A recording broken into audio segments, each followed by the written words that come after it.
I picked the wrong time to stop sniffing glue. You like movies with gladiators? Hello, beautiful people. Here we have this amazing royal panel here. We have Miss Samantha Markle, Miss Steph the Altar Nerd, always starting with the ladies, Mr. Thomas Markle, and Mr. Andy Signori, who've been very, very kind to join us today to answer all your questions.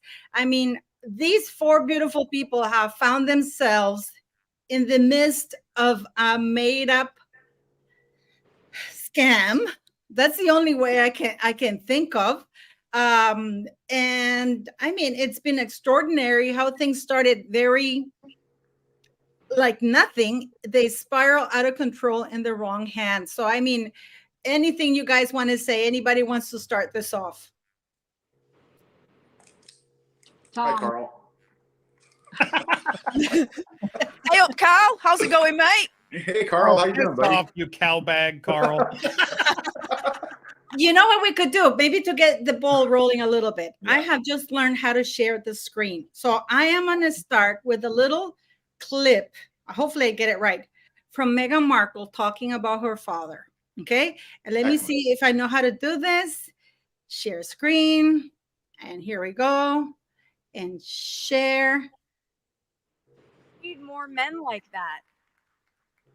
Just as we need more men like my father, who championed my 11-year-old self.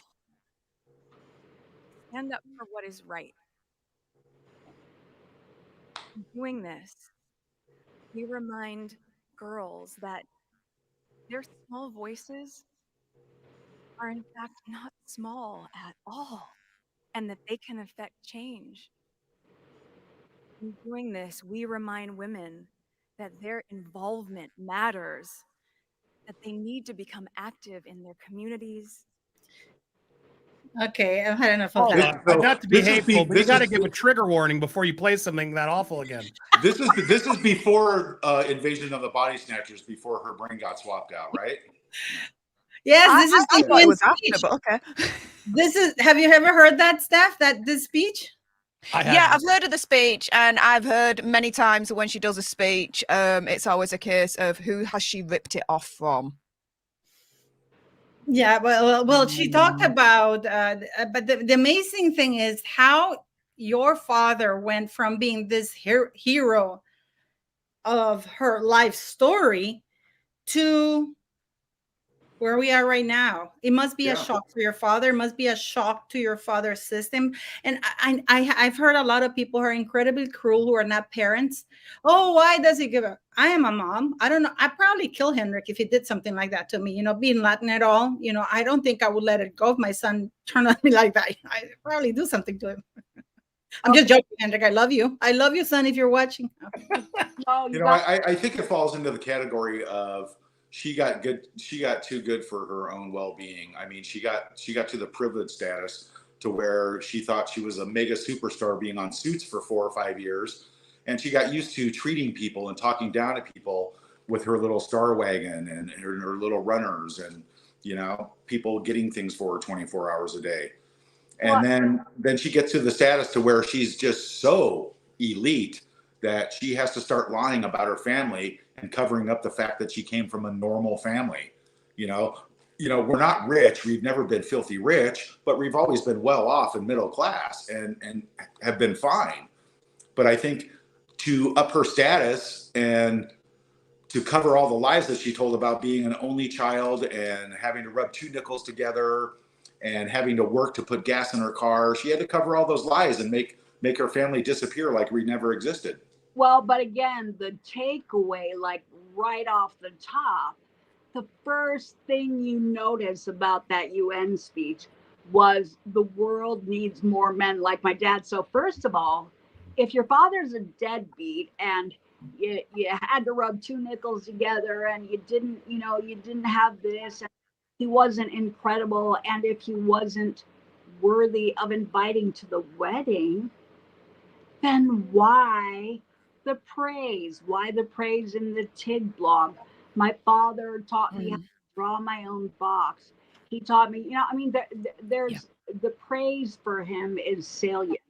Don't take my word for it. You can see it as you just did. So several things come to light. First of all, um, it seems real obvious that there was embarrassment about the wedding, probably about everything that had been presented, the fake lies, the ones Meghan Kelly and everyone else has called her out on openly, the porcupines. She didn't go to work for the United States Embassy after college. Dad paid for a 5-week study program. She didn't get grants or scholarships. Dad paid for everything. So all of these things that were like so self-adorning and self-praising that she wanted to like claim as her own to garner false Praise. yeah, to garner false admiration from the royals, probably, first of all, to say, well, I this and this and I that, and I'm a champion of this, and I carried the torch for that, and I did this all by myself in a vacuum. And then what would happen is if everybody showed up at the wedding reception, especially Uncle Mike, who did work for the embassy, and stories innocently came out. Well, what do you mean she worked for the embassy? No, Thomas paid for a 5-week study program, and I threw in a letter of recommendation, and the worlds would have been like, wait a minute, so she didn't, so to keep the lies from coming out that are pretty grandiose, gotta seal off the hatches seemingly and keep everybody away. It's like Walter Mitty or Frank Abagnale Jr. in Catch Me If You Can, telling this woman's family he's a doctor, a heart surgeon. You don't tell someone you worked for the embassy when you were just a 5-week student. 5 weeks isn't even the equivalent of a summer certificate program. So can you imagine the burden of realizing, oh my God, if everybody comes to the wedding and the reception, I'm in trouble, is what it seems like. So Uncle Mike didn't get an invite. There was nothing wrong with the Markles. There was nothing wrong with anybody. The Raglins didn't even get invited except Doria. Why? Because people start talking at wedding receptions. Yep. I wanted to ask you something, Andy, because I know you got the Popcorn Palace. You were really just in it, and you probably had some preconceived ideas or notion from what it said in the United States. And it has turned a little bit more of a serious side now that you've seen people like Carl Larson, how insane they are, I know you went through this with Johnny Depp and Amber Heard, but this is, you did that live yesterday and you saw this guy being confronted with receipts, talking with that, and you can see that this man simply plows away. After the little bit that you've been on this thing, do you have any opinions as to Meghan Markle and Harry and what the saga is and what Samantha Markle and Thomas Markle? I know you don't know them very much and you're very new at this. I'm glad you're asking that, because honestly, full disclosure, and I owe all it's all Steph the Alternate's fault that I've gotten into this royal mess. And honestly, to be perfectly, I'm always transparent. Like, I think just like a lot of people did with Johnny and Amber, there was a little bit of like, oh, they're all crazy, is what I sort of thought from broad as an American who wasn't paying attention. Like, I thought, oh yeah, Samantha, all of them, they're all just Meghan, whatever, Harry, it's all crazy. I don't want to deal with it. That's sort of how I think it sort of is broadly, probably generically looked for the middle, most people, right? But then it was Steph who was always reporting, and I started looking. And I started seeing Meghan and Harry, and I'm like, oh, wait, these guys are not who they say they are. Because I'd covered the Amber Heard trial so well, and I could just see through what she was doing, the gaslighting, the narcissism. I was like, oh, these women are very similar. Like, it's scary. And it was really that South Park episode that I think opened up a lot of eyes, where people really saw, it sort of really just sort of verbalized what I think a lot of people were thinking, that maybe weren't paying attention as broadly, and we're like, oh, like that ending where he lifts her head up to look inside and it's hollow, and he's sort of like, can we please be normal? And she's just like, no, I want the attention.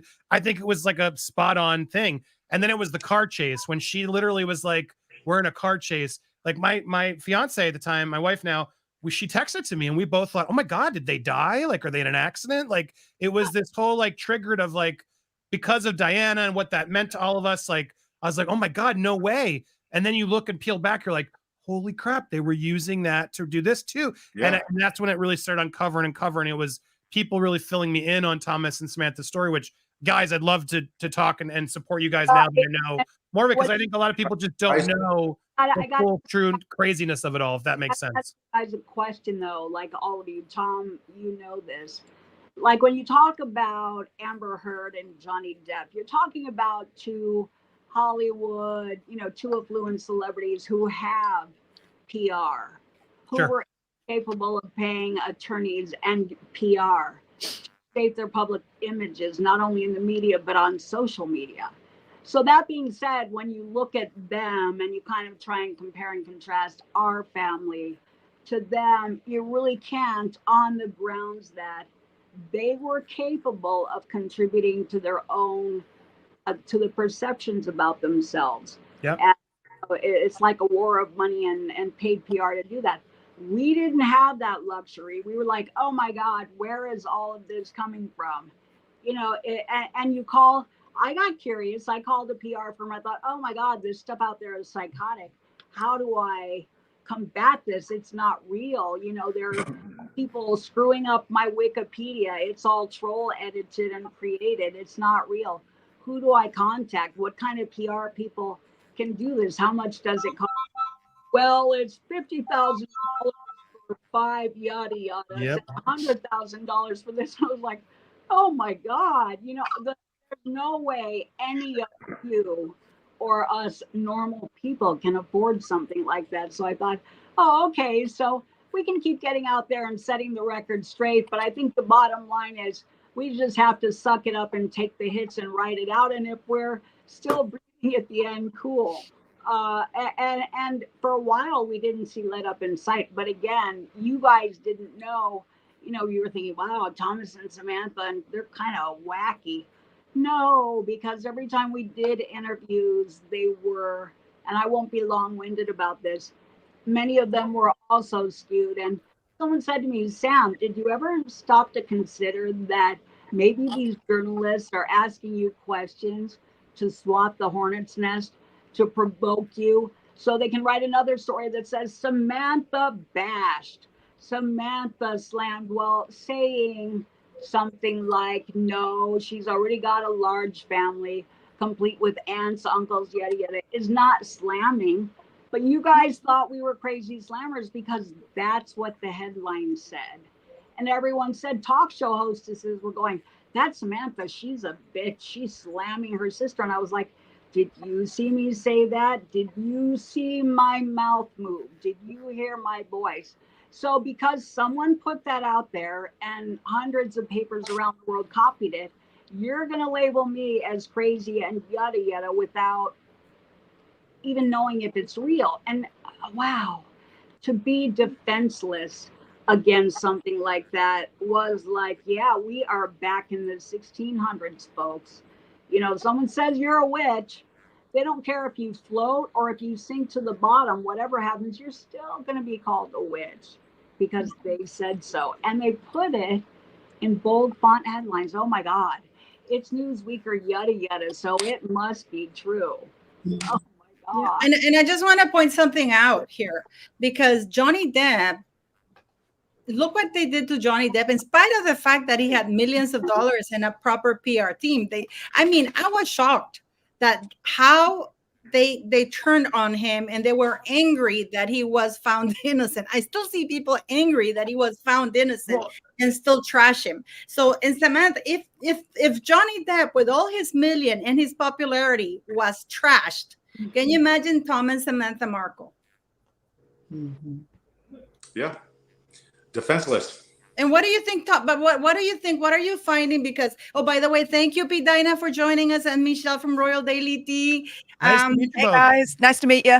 But I'm very interested because I know, Andy, I'm very curious as to your perception, because I know you're very much, and Steph, into the pop culture of the U.S.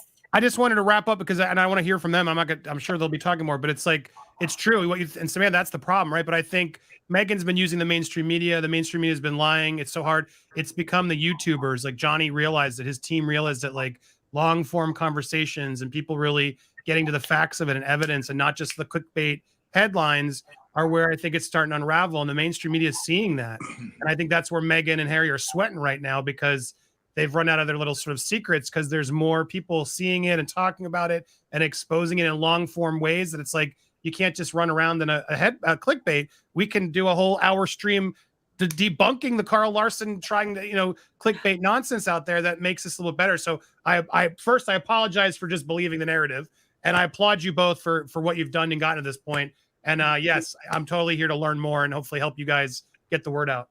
Yeah, and it's absolutely fantastic about YouTube and all the YouTubers and the ability to go on and have a live stream or extended conversations to where you actually get to hear it from the horse's mouth and you get down to the brass tacks and the facts on it. Yeah. And you can't really you can't change the story because it's video, which is nice. You can't take my words and put it in different sentences and print it.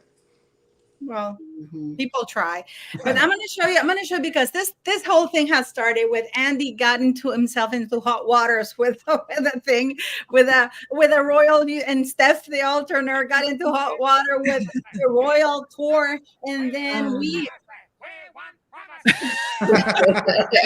and then we had apparently, according to what this weasel, I'm not going to even say his name, Carl Larson, that weasel was saying that with Dan Wooden, that he said that you, Andy, were DMing Bozy, and because of him, because of you, he took his tour down because you DM. Because I was jealous, Paul. You can say it. I didn't want to sound like a little bitch. That guy's horrible. I mean, the way he went jealous on of this man. Oh my goodness, it's horrible. But how did you feel listening to this guy twisting around your words like that on live TV? In the Are you asking me? He goes to the UK. He didn't do it in the United States. He went to the UK. Are you asking me? Yeah, no, it was ridiculous. Yeah. Well, I was just more offended that he was like, I'm cahooting with Boozy. Like, Christopher Boozy's like one of my mortal enemies. I would want nothing to do with that snake. And it was just very offensive the way he was trying to play it, because he's the one who's jealous. He's the one who's clearly desperate for this attention. Oh, did you guys hear too? Now this is like sloppy pool. He tried, and he started this, and I was like, where is he going with this? He started this, Samantha, if you didn't write your book, you would have gotten an invite to the wedding. My book came out after the weddings. Like, what planet is he on? Oh, You know what? About yesterday's show, real quick, when he says, well, I'm writing a book and it's going to come out and everybody's going to know. I just want to make something really clear that everybody knows now for 100% surety, Carl Larson's book will be on the fiction shelf, because nothing he says, just like Spare. Yeah, just like exactly. Yeah, anybody want a book? Yeah, go for it. There you go. Carl was very vicious in the sense of, when I watched it back and I analyzed it, he really tried to make himself out to be the white knight, to be the best friend of your father, the one that's doing all the good, and actually trying to make Sam the villain. If you hadn't written that book, then, everything would have been all right with Meghan. If you and Meghan had just made up, then you all would have been invited to the wedding. Everything is everyone else's fault, and he doesn't take any responsibility whatsoever, and he's very quick to villainize others and try and make him out to be the white knight. And he was very slippery in terms of how he was trying to drive the conversation. 9 times out of 10, when you asked him a direct question, he never answered it at all. He always avoided it. He's like a politician. But I was feeling that he might be an arm of her PR, or that perhaps he was put up to this on the grounds that if we take a stroll back down memory lane and we look at when problems started to happen, it wasn't my book. Nobody got invited long before that, and there was a pointed reason for it. We all believe now, because the lies started coming out and breaking royal rules. And so every time that happened, people wanted to say, oh, it's because of Samantha's book. Well, my book didn't say anything negative about her. It wasn't mostly about her. It was about my life, my multicultural lens, social labels, dealing with disability, dealing with labels about skin color, dealing with a lot of stuff as a young woman as it intersected with Hollywood as a backdrop and the royal wedding, but very little about her. So I thought, wow, people are just purposely taking pot shots at my book as a red herring to deflect from what's really going on. There's like cognitive dissonance. They don't like the discomfort of being busted for breaking rules or for lying. And that's what was really going on. But let's keep all the focus on Sam or Thomas Jr. or Thomas Sr. What was that? What was it that he called defamatory yesterday? What do you mean? No, I said that's a lie. You're lying. And he goes, well, that's defamatory. I think that's the exact quote. I don't know. I thought it was about Armando, because I wanted to clear that up too. Yeah, that he was trying to search into your father's house or get into your father's house. This is while your father was at the hospital. I have right now on the screen, I don't know if you guys can read it. This is a text that Carl sent to Mr. Markle or to you, Thomas, where it says, I got Meghan to come down to see your dad. This is May 27, 2022. She's going to call you, or her people are, so pick up the phone. Please call ASAP. Thanks. Meghan wants to at least know the room number to send flowers. Can you please tell me the room number? Thanks. I am not joking. Is this, we talked about this. Is this something that Meghan, so basically from here, he's trying to let your father know, or you know, that Meghan would only communicate through him, if I understand this correctly. No, yeah, that's very disturbing. Just like I said yesterday, Tom said too. Meghan's lawyers have always had a direct line to my dad if they want one. They don't need someone like Carl doing his long and and manipulating everybody back and forth to accomplish anything. So that was a lie. And Tom, let's go back to Armando, because you and I talked about this yesterday. You know very well, because that was. I wanted to tell the Armando story real quick. After battling text with Carl. Wait, I wanted to finish though. When Dad was having a stroke, I called you. The thing I said was call Armando.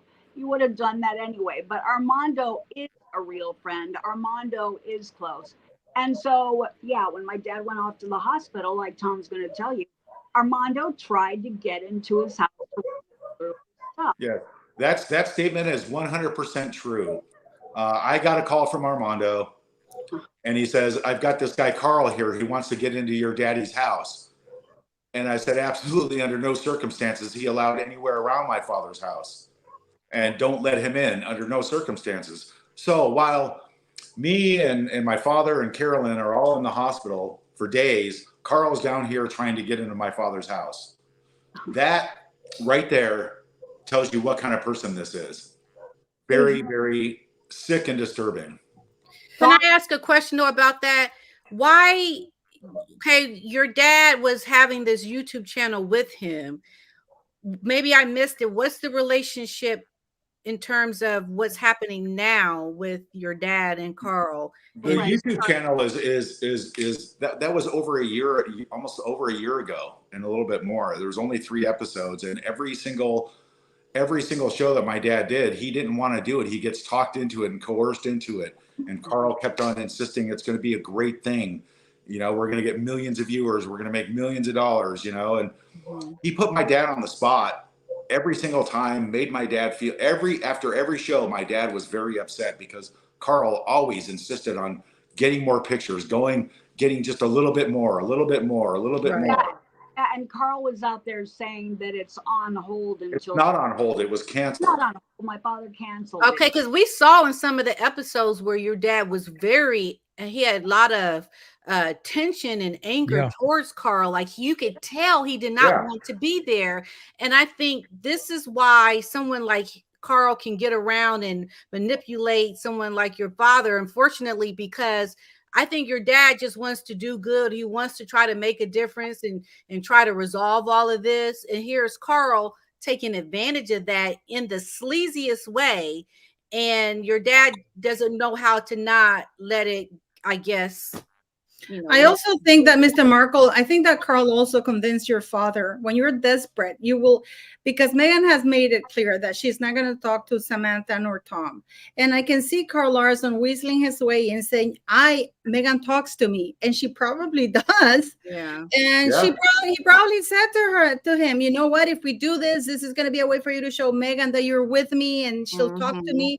Because we saw that other text message that I published just now where he's saying that Meghan wants to talk to him. This is for real. Give us a call back. So I can see him playing with your father's emotions. Yeah. That's Paula. terrible. Let me address all of that surface song and dance stuff right here. At the same time that seemingly my father was feeling torn and, because fathers love their kids, parents love their kids. He was also seeing her on stage lying in her Fiji speech, saying that, she got grants and scholarships, lie, as, Meghan Kelly didn't know that yet. And that family chipped in.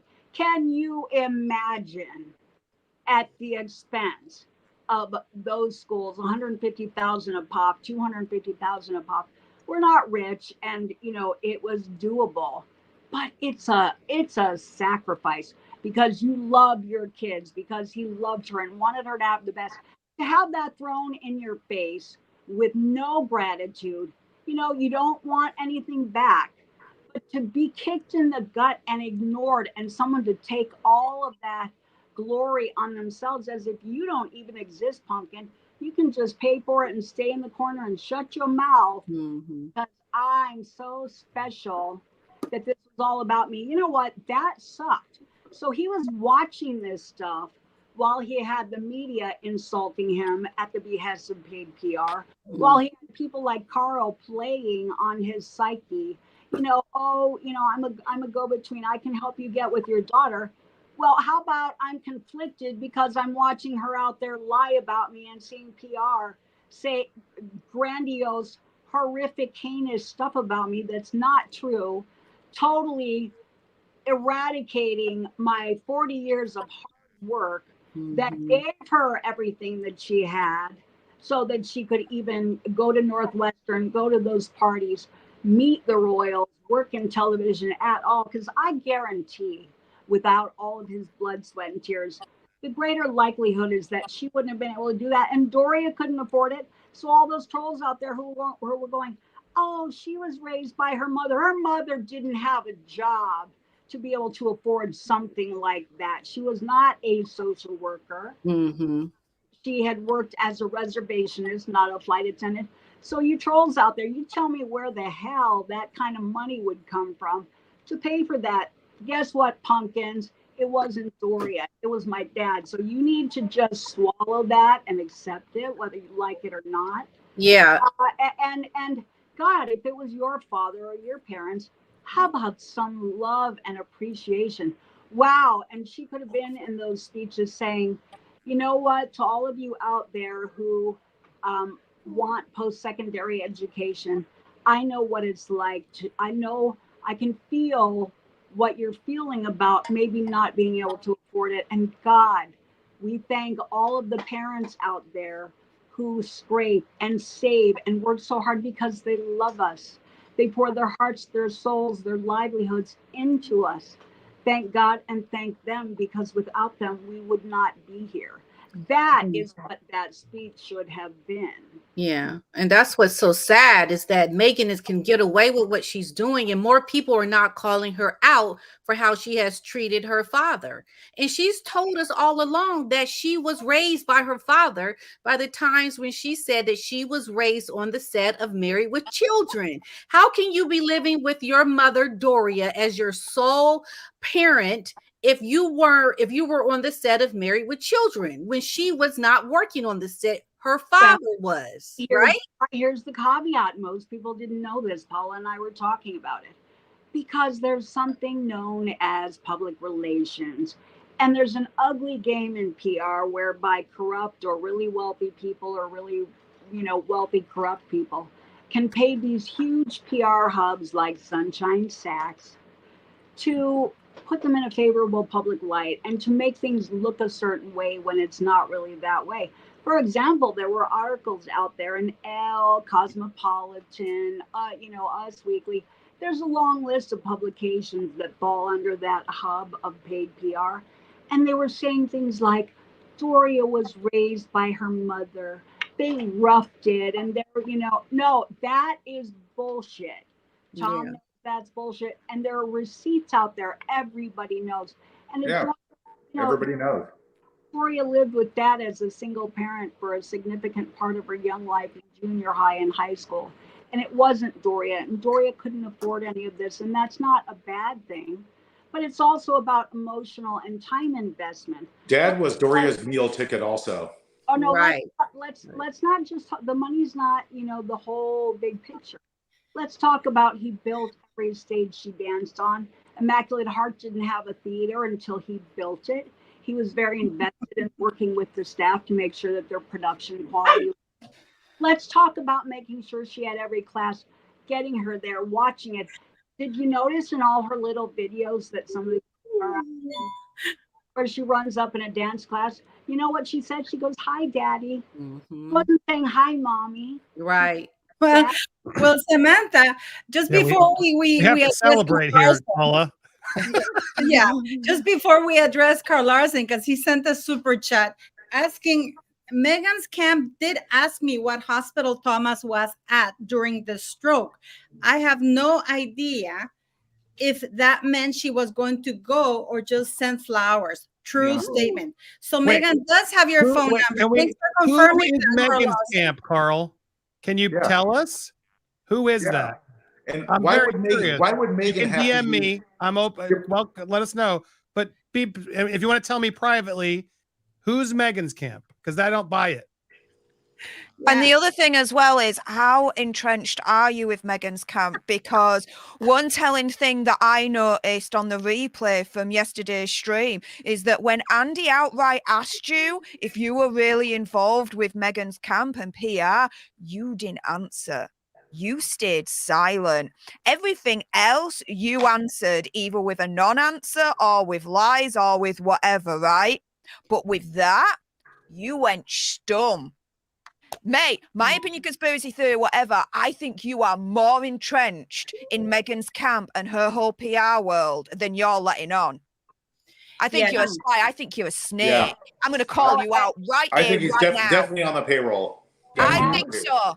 It's too obvious to me, especially with the Newsweek article that we were throwing at him yesterday, and he couldn't give an explanation. He tried to change the subject every which way. Where did they get the information from about Mr.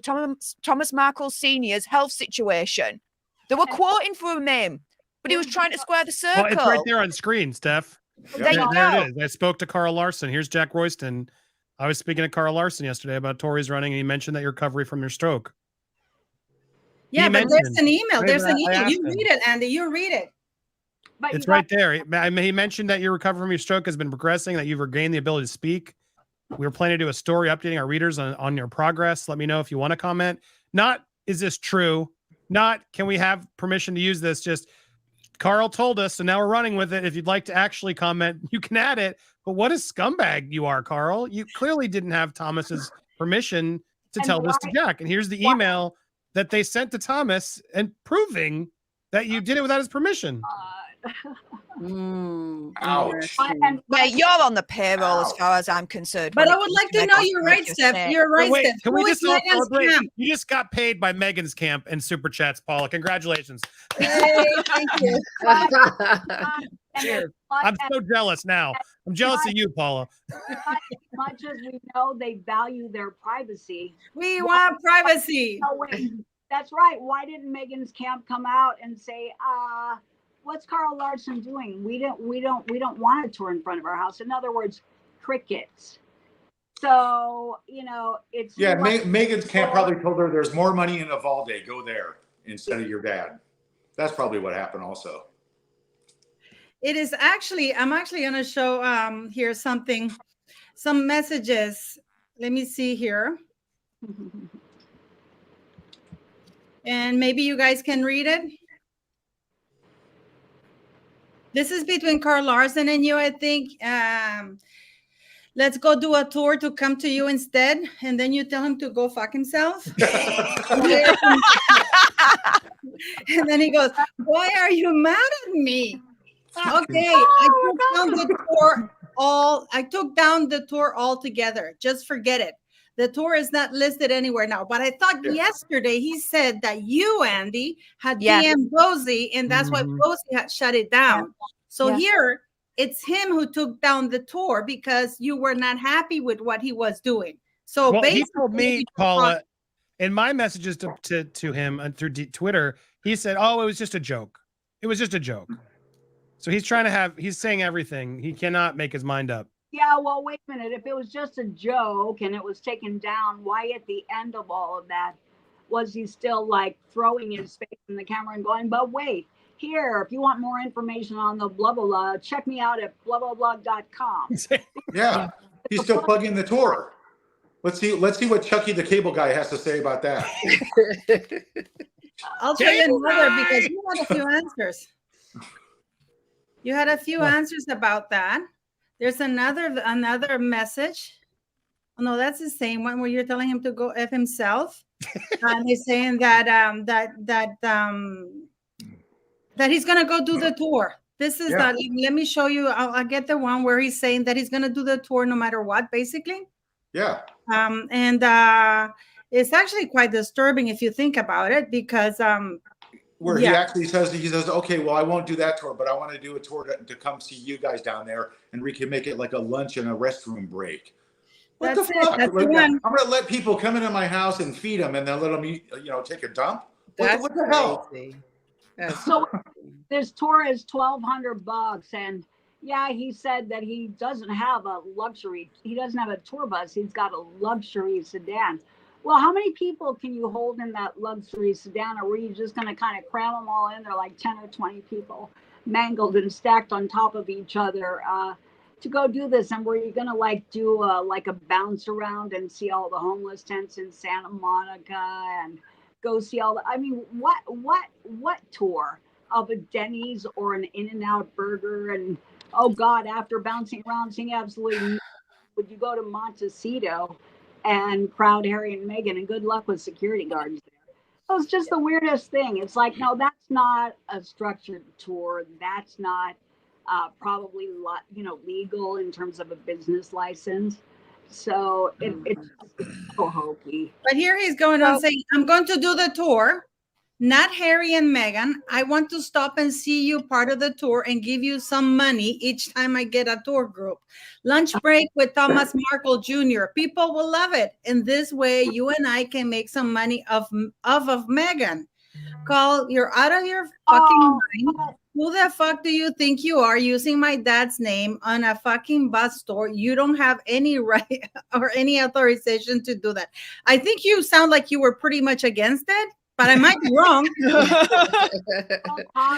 Tom, you hit the nail on the head. You said he's notorious for engaging in provocative behavior to get the money shot. So it sounds like when he said, let's do this and make some money off Meghan, it sounds like he was fishing for a reply to be able to go take her to say, look, they're trying to make money off you. Like, what's the angle, I wonder? It just is all too suspect. So I have a theory about all of this with Carl Larson and this talk. So Prince Harry is trying to fight the UK government at the moment to have armed security in the UK. Now, the board turned round and said, no, you're not having it, bog off. You're not part of the working royal family anymore. Now, he has been granted a judicial review. So it's going to be looked back into. And so he could now turn around and say, look, me and my family's lives are in danger even more. I mean, look at this talk with this whole Carl Larson situation, this, that, and the other. So when we get to UK, we need to protect ourselves from all these crazies. So we need armed protection more than ever. Guys, don't forget, though, what was most dangerous, seemingly, and egregious. A hokey bus tour of 5 or 10 people in someone's sedan is nothing compared to, and I gotta say this, the potential danger that could arise of Harry in his own book Spare bragging seemingly about killing 25 Taliban members. Yeah. So they care about your family safety. You don't go doing that, my friend. True, because that reignited his bounty because the Taliban heard about it. And when he was in Afghanistan, when he was on tour, there was at least a 10 million bounty on his head. So that would have been reignited. The thing is, though, as we all know, they like to twist things in their favor and dramatize things to the point where, oh my goodness, we're the victims, we need protection, blah, blah, blah, blah, blah. So they'll just use that, I think, for this case in the UK to get the armed protection that they want. It's actually quite, you know what I was thinking, because I was looking at Andy. I've been looking at all of our channels, you know, but, you know, for you, Andy, for example, you made such a huge difference. Now you're being vilified on Netflix, but, you know, you made a huge difference. You know what I mean?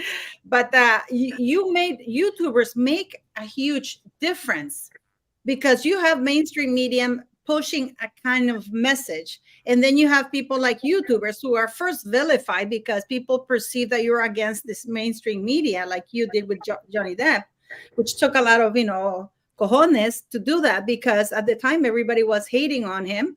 And I gotta confess something. I did reach out to a couple of reporters that I actually like, and I don't like them anymore. And I was surprised because they said, oh, they already know that Harry and Meghan are liars. This is not if and or whether, or there's no misconceptions. The receipts are all over the place. They're absolute liars.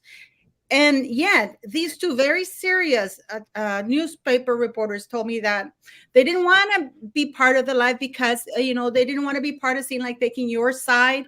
So I said to them, a journalist, real journalist, is not taking anybody's side. It's interviewing both parties and let us third parties or the public decide who's telling the truth. And one of them actually said to me, and listen to this because this is very telling. This person said, well, we don't want to rock the boat because Meghan and Harry might be out today, but they may be back in tomorrow. And we're royal reporters. And I'm like, are you serious? I thought you were a journalist first.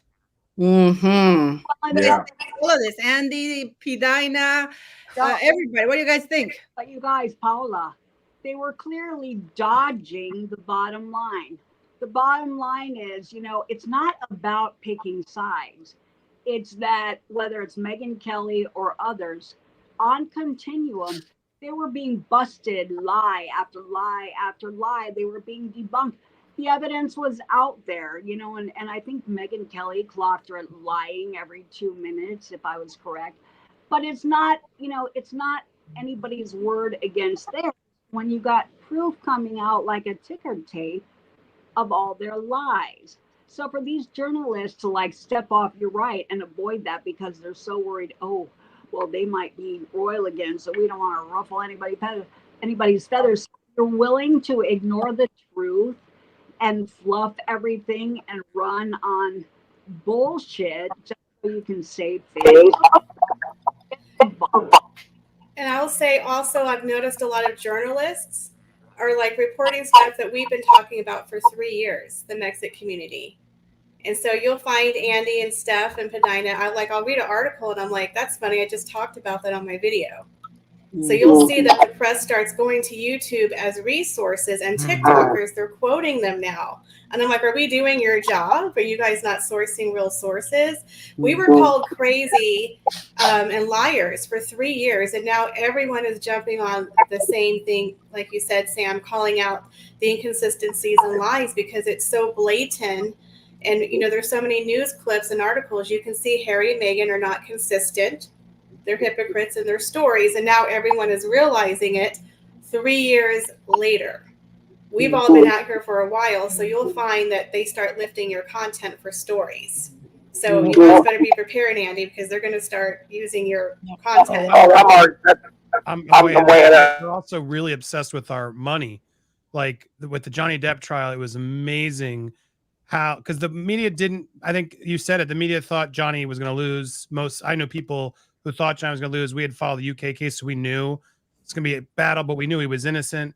And then as Amber and everybody started talking, because thank God for those cameras, like it wasn't about the TikTok, it was about people were watching her speak and being like, oh my God, this woman's like, this is not, we're not buying it. But what was really telling was all the journalists didn't watch the trial.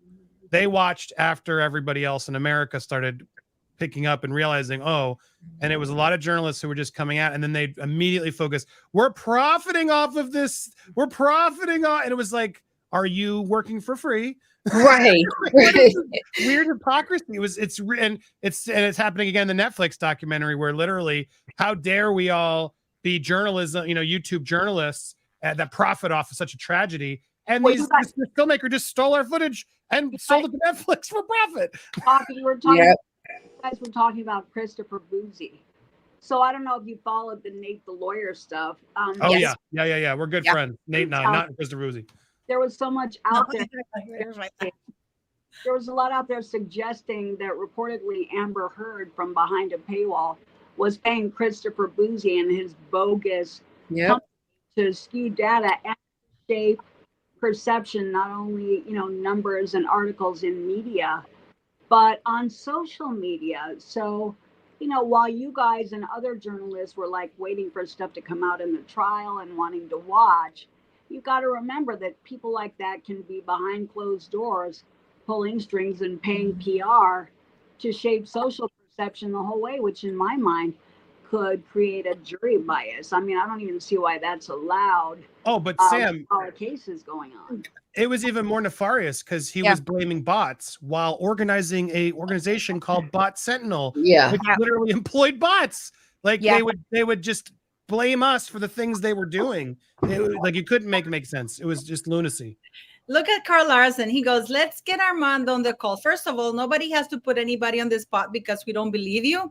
And ask him if I was in Mexico during the stroke. A bunch of interrogation signs. The ambulance driver sent the video of Thomas in hospital to my photo agency. My photo agency called me. So basically he's saying that the ambulance guy, instead of looking after your father, was too busy filming him. I mean, first of all, one thing doesn't have anything to do with the other. The ambulance ride and the video footage of that has nothing to do with the fact that Armando called me while I was in the hospital with my father, Carl Larson, at my dad's house trying to get in. Yeah. Okay. If I need to, I can run down the street and go get Armando for this video. So, Carl, dude, put a lid on it, dude. You are so busted. It's all there's all this other stuff is not at issue. What the hell were you doing? What right did you have to try to get into his house? Specifically said, I need to get something off the coffee table. Word for word. Do you think he was trying to get the letter? Probably. Carl was definitely sent to get something, and he really wanted to get into my dad's house. That's what I need to ask this. This is going to sound very, very, very, but I don't know if you know about this, Andy, but Meghan Markle wrote a hand, I'm going to share this, not the letter, not the letter, don't worry. But Meghan Markle wrote a letter to Mr. Markle. But this is the sick part of it all. Listen to how it is.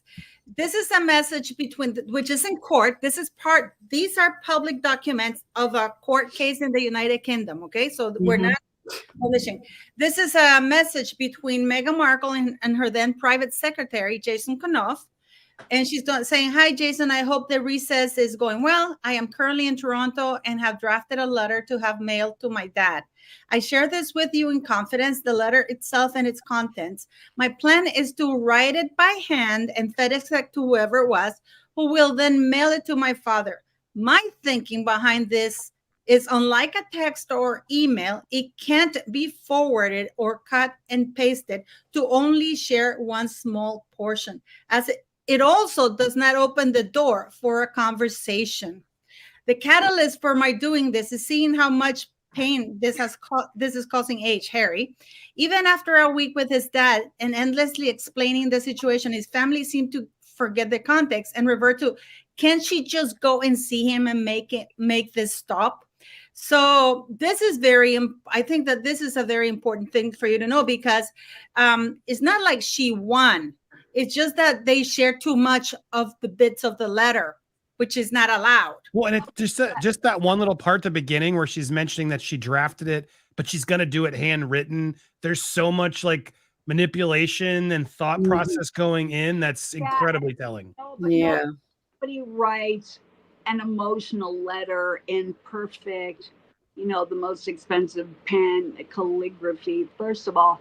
Second of all, I think what was, in my opinion, damning was, the press was out there saying, oh, Thomas shared it. And then Omid Scobie said, well, of course, she wrote it to be seen because she knows that's the kind of man her father is.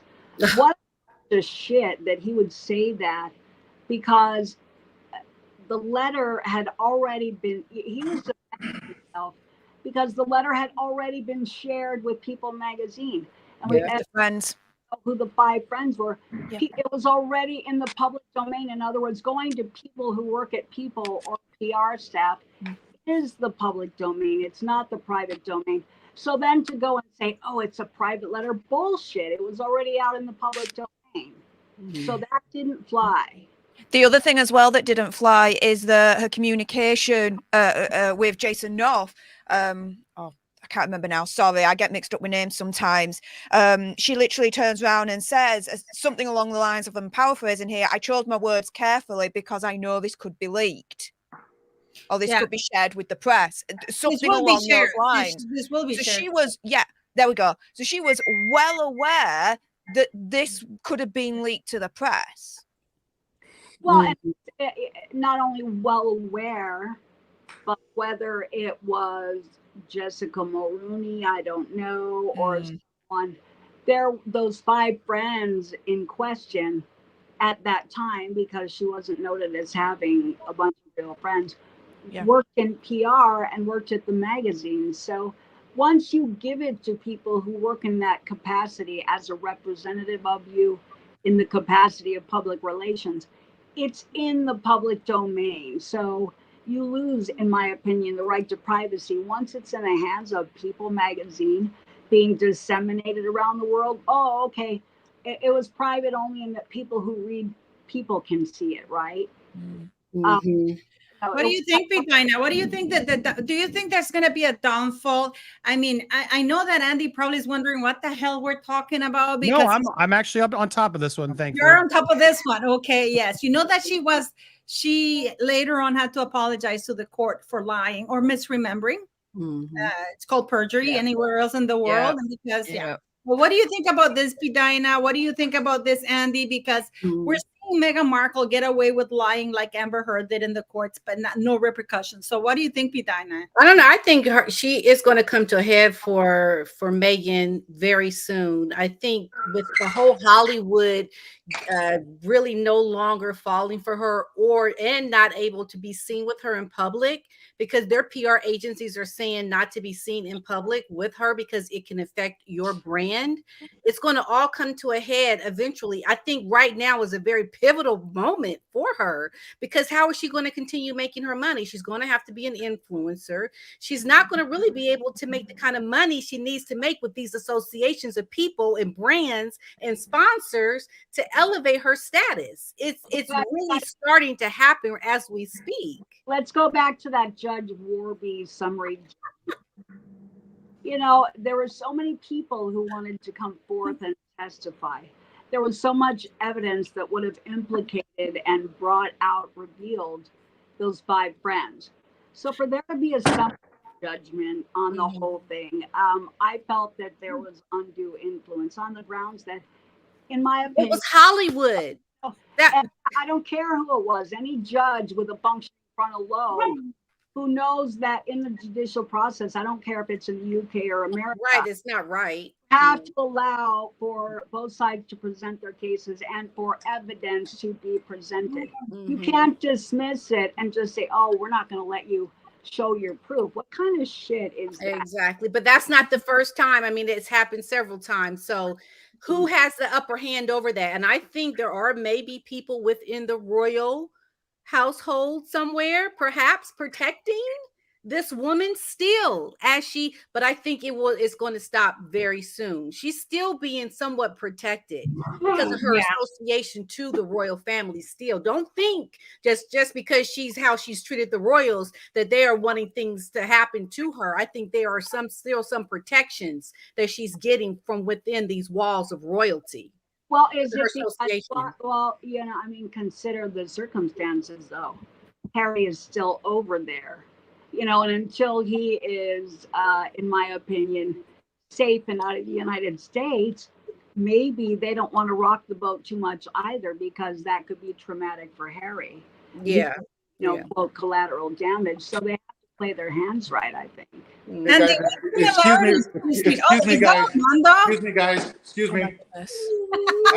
Excuse me, guys, real quick. Can we get Carl in here too at this point? We're gonna clear something up real quick here. Here's Armando. Oh my Hello, God. Armando. Armando. Hola, Armando. ¿Cómo about you? Lovely to meet you, sir. Hola, Armando. ¿Cómo estás? Tell him what you just told. Just tell him about the story with Carl trying to get in the house.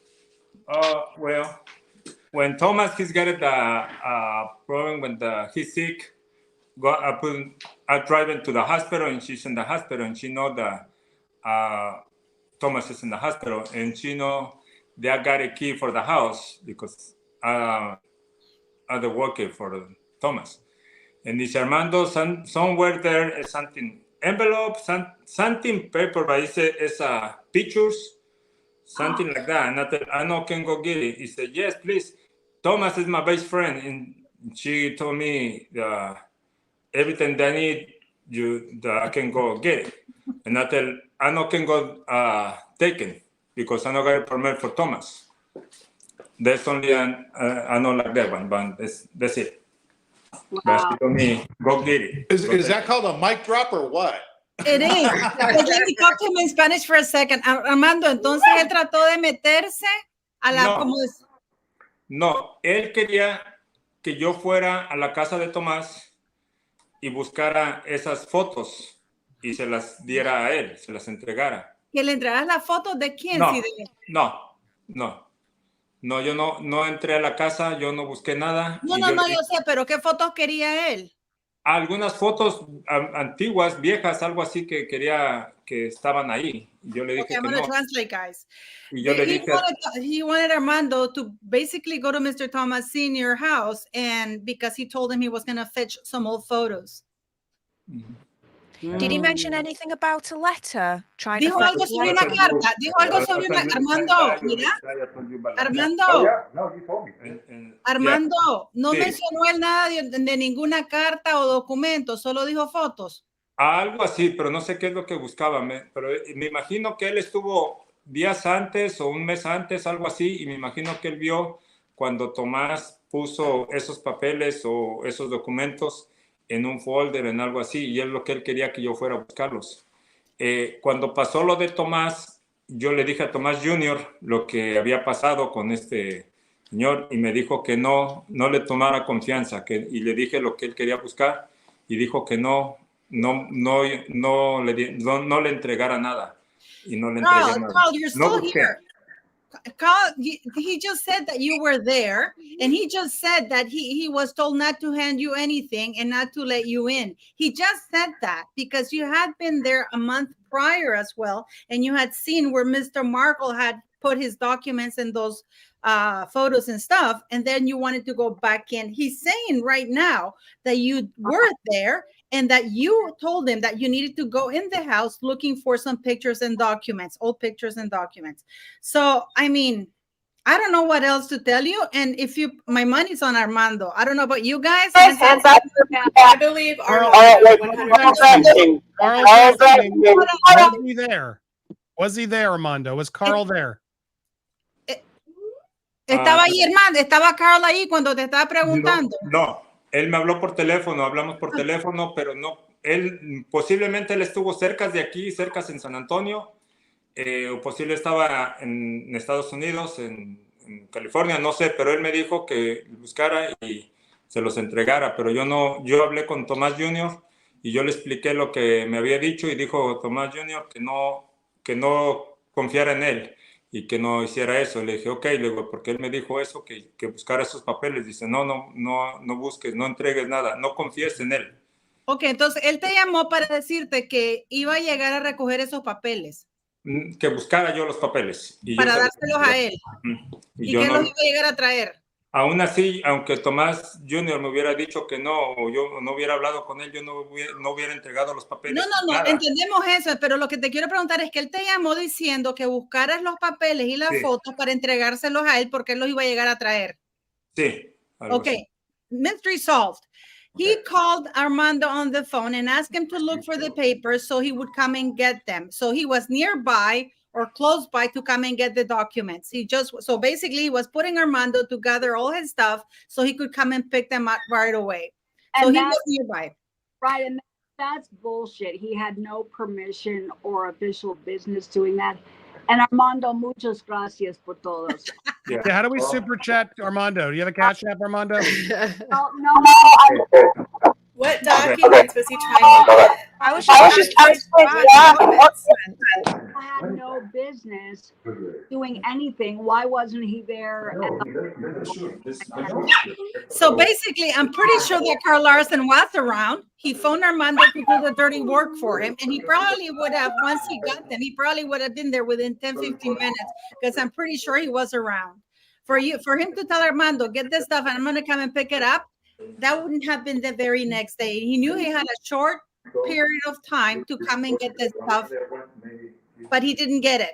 So yes, what documents was he trying to get? Did Armando elaborate on what? Yeah, he said that he had seen that guy had been there the previous month or weeks before, and he had seen Mr. Markle put away the letter and other documents and some photos away in this place. So he asked Armando to go look for them and he would come and get them right away. So he was going after the letter as well. I'm sure he was. Yeah, you know definitely. what?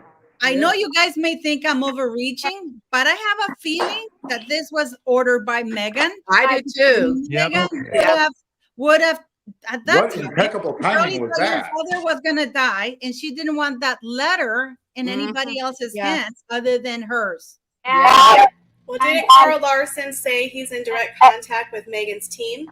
Wasn't he bragging about that? So that's our point, Paula. You guys, and she wanted photos too. I mean, so it seems like she was having Carl do her bidding and puppeting Armando, thinking he would kind of, just innocently comply. I'd like to say something really quick. Sorry. Carl lied and said he was my dad's best friend. Armando knows who's close to my dad and who's not because Armando is there. So, okay, so Carl, I'd like to apologize for directly saying that you were at my dad's house trying to get in, when in fact you were somewhere in the neighborhood trying to get Armando to go in for you. So that was the confusion I had because I don't speak Spanish, and when Armando's yelling at me on the phone telling me that if somebody wants something out of his house, I assume that you were there. So my apologies, Carl, that you were not there, but you were somewhere very close waiting for Armando to do it for you. I'm not apologizing. It's even cheesier, ballless to try. Carl, do you want a hug? Carl, do you want a hug? I was saying that's what I was trying to tell you. I wasn't at the house. Carl is saying that's what I was trying to tell you. That I wasn't at the house. I was just hovering by like a vulture. I was like across the street at the hotel where you stayed. Yeah. Well, Tom, good job in getting those royal receipts. This is proving even more that essentially Carl is, as far as I'm concerned, on the payroll for Megxi. And the PR team and everything. This is just proving it even more for me. And you know what this also proves? It also proves that Meghan had a hand in everything from the very beginning, since before Thomas and Samantha even came on the scene. She was directing the whole shenanigans. She's doing it now, and she did it from the very beginning. And this is why the American public need to hear the side of Thomas and Samantha in our news media, not over just in Great Britain, but while she's over here in America, she needs to be exposed, because this is just more proof of that as far as I'm concerned. Think about it like this, you guys. Someone is not any less of a jewel thief just because they get some passerby and they say, hey, go break that window and go in there and get me the jewels and get them fast. You're a cheese ball. You're even worse. I mean, it's really funny. I mean, Andy, you have a huge job because you have a huge platform. You have another Depp Amber Heard thing going on. I mean, what do you see the similarities between what's going on here? And because Meghan has a huge PR. The only difference is that the Markles don't have the money nor the reach that Johnny Depp, in spite of having millions and being adored by so many like us. I bought like 7 Sauvage colognes for my son, you know. But you have a huge, oh, there you go. Thank you. Yes, I know. And there was a lineup in Oslo. I was in Oslo, Norway at the time. There was a lineup when it came out with Johnny's commercial. We were all buying them, and none of us were men, all were women. But I was going to buy it, but I couldn't afford it. Oh, we're going to get your channel up. But Andy, what do you see the similarities? Because for example, Amber Heard still got a platform after she lost the case. Meghan Markle lost the case, well, was proven to be a liar in the UK, was proven to be a liar in the US, but she's still getting platforms. How hard is that, do you think? I mean, well, I mean, they're definitely planting the I was wrong tour. Like Amber is definitely in the works on it, but you know, we keep picking at it and not letting that happen. I mean, there's the media. I've heard word that there are, you know, emails with, oh, wait, here's Carl. I'm not on Meghan's payroll. I thought you had to leave, Carl. Once again, lying. I'm not on Meghan's payroll. I'm trying to politely get her camp to ask Meghan to call her father, and all you guys do is stir the pot. But you said you were someone from Meghan's camp to contact you. And you were stirring the pot by asking Armando to get the documents, including the letter. Come on. And I got to tell you, Armando looked like a very straightforward guy. Yeah, he's a working man. He's telling it like it is. Okay. Armando's a very hardworking, honest man. Right. He's, you know. Yeah, that was a mic drop, Tom. You got him good. But yeah, I mean, look, I think Meghan's gotten away with it for a long time. Just like Amber's probably gonna too. I mean, that Netflix documentary was more proof that it was like they blame TikTok for her loss than the evidence, and that's just so depressing that there's still like it's a lot of social justice and wokeism and the Me Too movement. They're pissed that didn't go the way they want. There's so many levels of just politics and division in our country that it just like it's hard. So I don't know. It gives us more content, but it does depress me some days where I'm like, how did we not all see that Amber was lying? It was very clear. It seemed like most of the world did. And I do think the world did, but there's still these pockets, especially online and in the media, that want to just poke and say it's not true. And I feel like it's happening with Meghan too. Like it's just, they're always going to have their defenders. But don't you see a lot of similarities between, I'm sorry, Sam, don't you see a lot of similarities between Amber and Meghan? Oh, yeah. The way they control the narrative? Well, I mean, I'm waiting to get released on Meghan. Then she'll be screwed. You guys, here's a really important difference. You're talking about an actor and an actress and something that was explosive and happened in the context of their marriage, their personal life, that happened to be thrown into the spotlight. With Harry and Meghan, you're talking about people who skated under the guise, under the false, in my opinion, legitimacy of a royal title. And what that brings is clout, significant reliance on that what you're seeing and what they're saying is true. So that larger populations of unhinged people and even rational people believing what they were seeing in PR and what they were seemingly saying because of those titles, because of the royal connection. And until the public knew, because all of the lies were being debunked, until that started happening, I think there was cognitive dissonance. People didn't want, they were in denial. I don't think they wanted to disbelieve it because they had believed it for so long and it was like a social opioid. So the royal thing had a very different social phenomena and wave to it than the Johnny and Amber thing did, I think. I agree. I mean, I also just think, I think we're in the same state. I'm in Florida, Samantha, and it's like, people just don't care here that much about the royals is the reality, or those two idiots, right? And it's like, that's, I think, the other part of it, where it's like people either get invested or they just ignore it, which I think South Park did really well. Like that scene where they're at the cafeteria table and Kyle's freaking out, like, guys, these people are so annoying. And everyone else is like, can you just stop bringing them up? Stop bringing them up. There's a lot of that, I think, in the world. But as I've seen, there's a lot of people who find them annoying. And the people who really do the homework and the research quickly realize, oh, this is much more complicated than we think. So the difference with Amber, I think, was just the trial and the audio tapes, all of it. And Johnny Depp is Johnny Depp. You're right. It's like Johnny Depp is a national treasure, a legend, an icon, and suddenly seemingly was an abuser. And you're like, what? And so I think there was a lot of people wanting that to not be true. And it turned out when they found that it wasn't, they were happy to join that train. And that just became the phenomenon of all phenomenon. So I don't think they're even at that level of where, you know, Johnny was at. But as for the similarity between Amber and Meghan, yeah, I mean, Steph, we've talked about it. I'm curious what you think, but it's like I think there's more coming.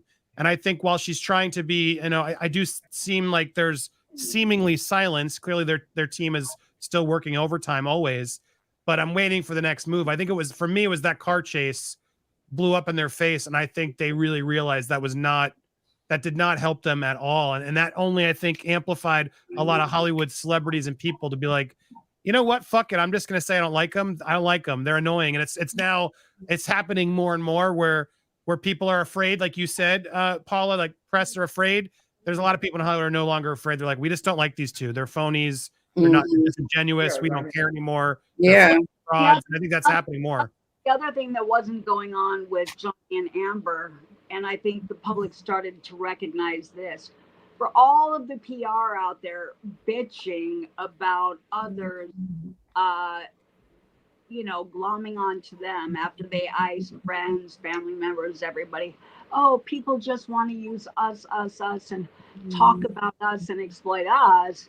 Then they come out with these shows, these books, that, exploiting everybody, talking about friends in Hollywood doing chocolate mushrooms, spilling whatever they want, giving away the layout of royal residences. So I think the public were like, wait a minute, there's a lot of hypocrisy here, because while we were all pissed off thinking our little precious Harry and Meg were being exploited by people because they're royal. Yeah. There's certainly royals exploiting a lot of people to their own gain and sometimes to their own detriment. Samantha, I have a question for you, Samantha. I'm sorry, this is a question from someone who asked. Do you guys think that WME is asking Meghan to contact your dad for PR? Has there been any talks about Meghan trying to make up with your dad? Has any agency reached out to your family? No, it's not that to go down, because anything structured like that through an agent, how hokey is that, or through a PR firm, clearly has a PR angle to it. And you know what? When you run your car into somebody's living room and destroy them, their house, their body, and they're barely breathing and they have nothing left, you don't apologize and make up with a camera crew in tow or your big Hollywood agent or PR just to put you in a favorable public life. That is glittering, because there have been, like Tom said yesterday, she's had 5 years. You don't wait and let your hokey lawyer try and make this happen just so you can get cast and people will think you're bankable. Sorry, hon, that's not the way it's going to work. Nobody would believe it at this point. This is Carl texting. I got Meghan. Listen to this. I got Meghan to come down to see your dad. She's going to call you, or her people are. So pick up the phone. Please call ASAP. Thanks. Meghan wants to at least know the room number. So he said just in the chat that he wasn't in direct contact with Meghan. But here in this message that he sent on May 27, 2022, my eyes might be failing me, at 9:56 a.m., he says, I got Meghan to come down to see your dad. I mean, maybe I don't know how to read. I know that I'm English is not my first language, but it pretty much states here that he's directly talking to Meghan unless I contact with her. Yeah, that's bullshit. My father was very clear, and I spoke to him in the hospital Carolyn was there. Tom got there at one point. The bottom line is he had his phone. We were talking to him, and she contacted him, and she had a direct. That's my phone. I was there. Would have told me. He would have told Tom, but he would know that. And the whole time he was consistent throughout in his interviews. No, I mean, they didn't even try and send me a text until after I was in the hospital. They could have reached me. They knew how to get a hold of me. They didn't call him in the hospital and say, "Where are you? I love you. I want to show up." That's bullshit. So Carl, step aside. She knew how to get a hold of him. Who do you think you are? Yeah. By the way, all these are from my phone. I was there the next morning because I just drove straight back from Oregon. So yeah. But what do you think, Andy? I mean, and they're very. I was raising my hand. I don't know if I was. Well, I sent him the invite. I sent Carl the invite. It's up to you, Paula, if you let him in or if he comes. He says he's not watching. I'll be surprised if he's not still watching. But I had a separate question. Can I ask Samantha and Thomas a question? Please go. So Steph knows this, and I don't want to get too deep in this, but I'm curious because we're doing an investigation of our own with our own experts, etc. And I'm curious what your answer is. Do you think Meghan and Harry are going to get divorced? Okay. Well, boy, that goes back and forth. I think at this point, Meghan is going to hold on to him as long as she can because that's her claim to fame, and it always has been. And I don't think she's going to let that go. Do you agree, Samantha? Let me give you my educated opinion. We all witnessed lies to the world, lies about education, lies about working for the embassy, the horrific exaggerations and lies in Netflix and Spare and everything. Think about it when you've been in a relationship. If you got two people out there lying to the world about everything, you think they're going to be honest with each other? You think that's going to be a healthy relationship? Seriously. I think the probability, in my opinion, is that relationship can't be healthy under circumstances without extensive counseling. And, I think Harry has demonstrated some stress, some breakdown. We all wondered if Spare had somebody behind it prompting him to do it. We heard rumors about substance abuse. He admitted to doing hallucinogenic mushrooms. Well, somebody in their late 30s who has children, in my opinion, doesn't do something like that unless they need an escape. An escape from what? So there are a lot of things there that suggest both of them wanting out, her being seen without him at restaurants, at nightclubs. We never see them out with the kids. So there's a lot saying that there's a breakdown or an impasse here. And I can't imagine that the marriage could stay healthy. And now, Great Britain is pissed. They've been lied to. They feel they've been used. The betrayal is so grandiose. I've heard that they don't want them back. I've heard that in particular that they don't want my sister back. So how could they be happily married and go back to Great Britain? I don't think that's possible. No, it's not, Sam. You are correct on that. Lately, it seems like she's been dating Backrid more than Harry. And I do think I really don't think it's going to be Meghan divorcing Harry. I think it's going to be Harry divorcing Meghan. Yeah, that's a good point. That's a very good point. What do you guys? I mean, I agree with you, Tom. I think that. Look at this realistically. We've all watched. Everybody's talked about it. Harry has seemingly been isolated from his friends. Can't have his friends. Skip a lot of his old friends. He's done some things too that's isolated people, but that may have been a byproduct of the stress in their marriage or some coaching going on that compelled him to do things that created like antisocial, reciprocal events in his life to where he's isolated. He's in California. He doesn't have those friends. He doesn't have the life that defined him seemingly at one time.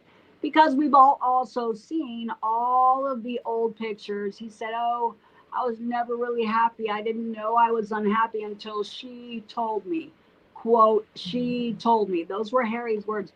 Sorry, friends, that's coaching. If somebody tells you that you're unhappy, it's like Stockholm syndrome behavior.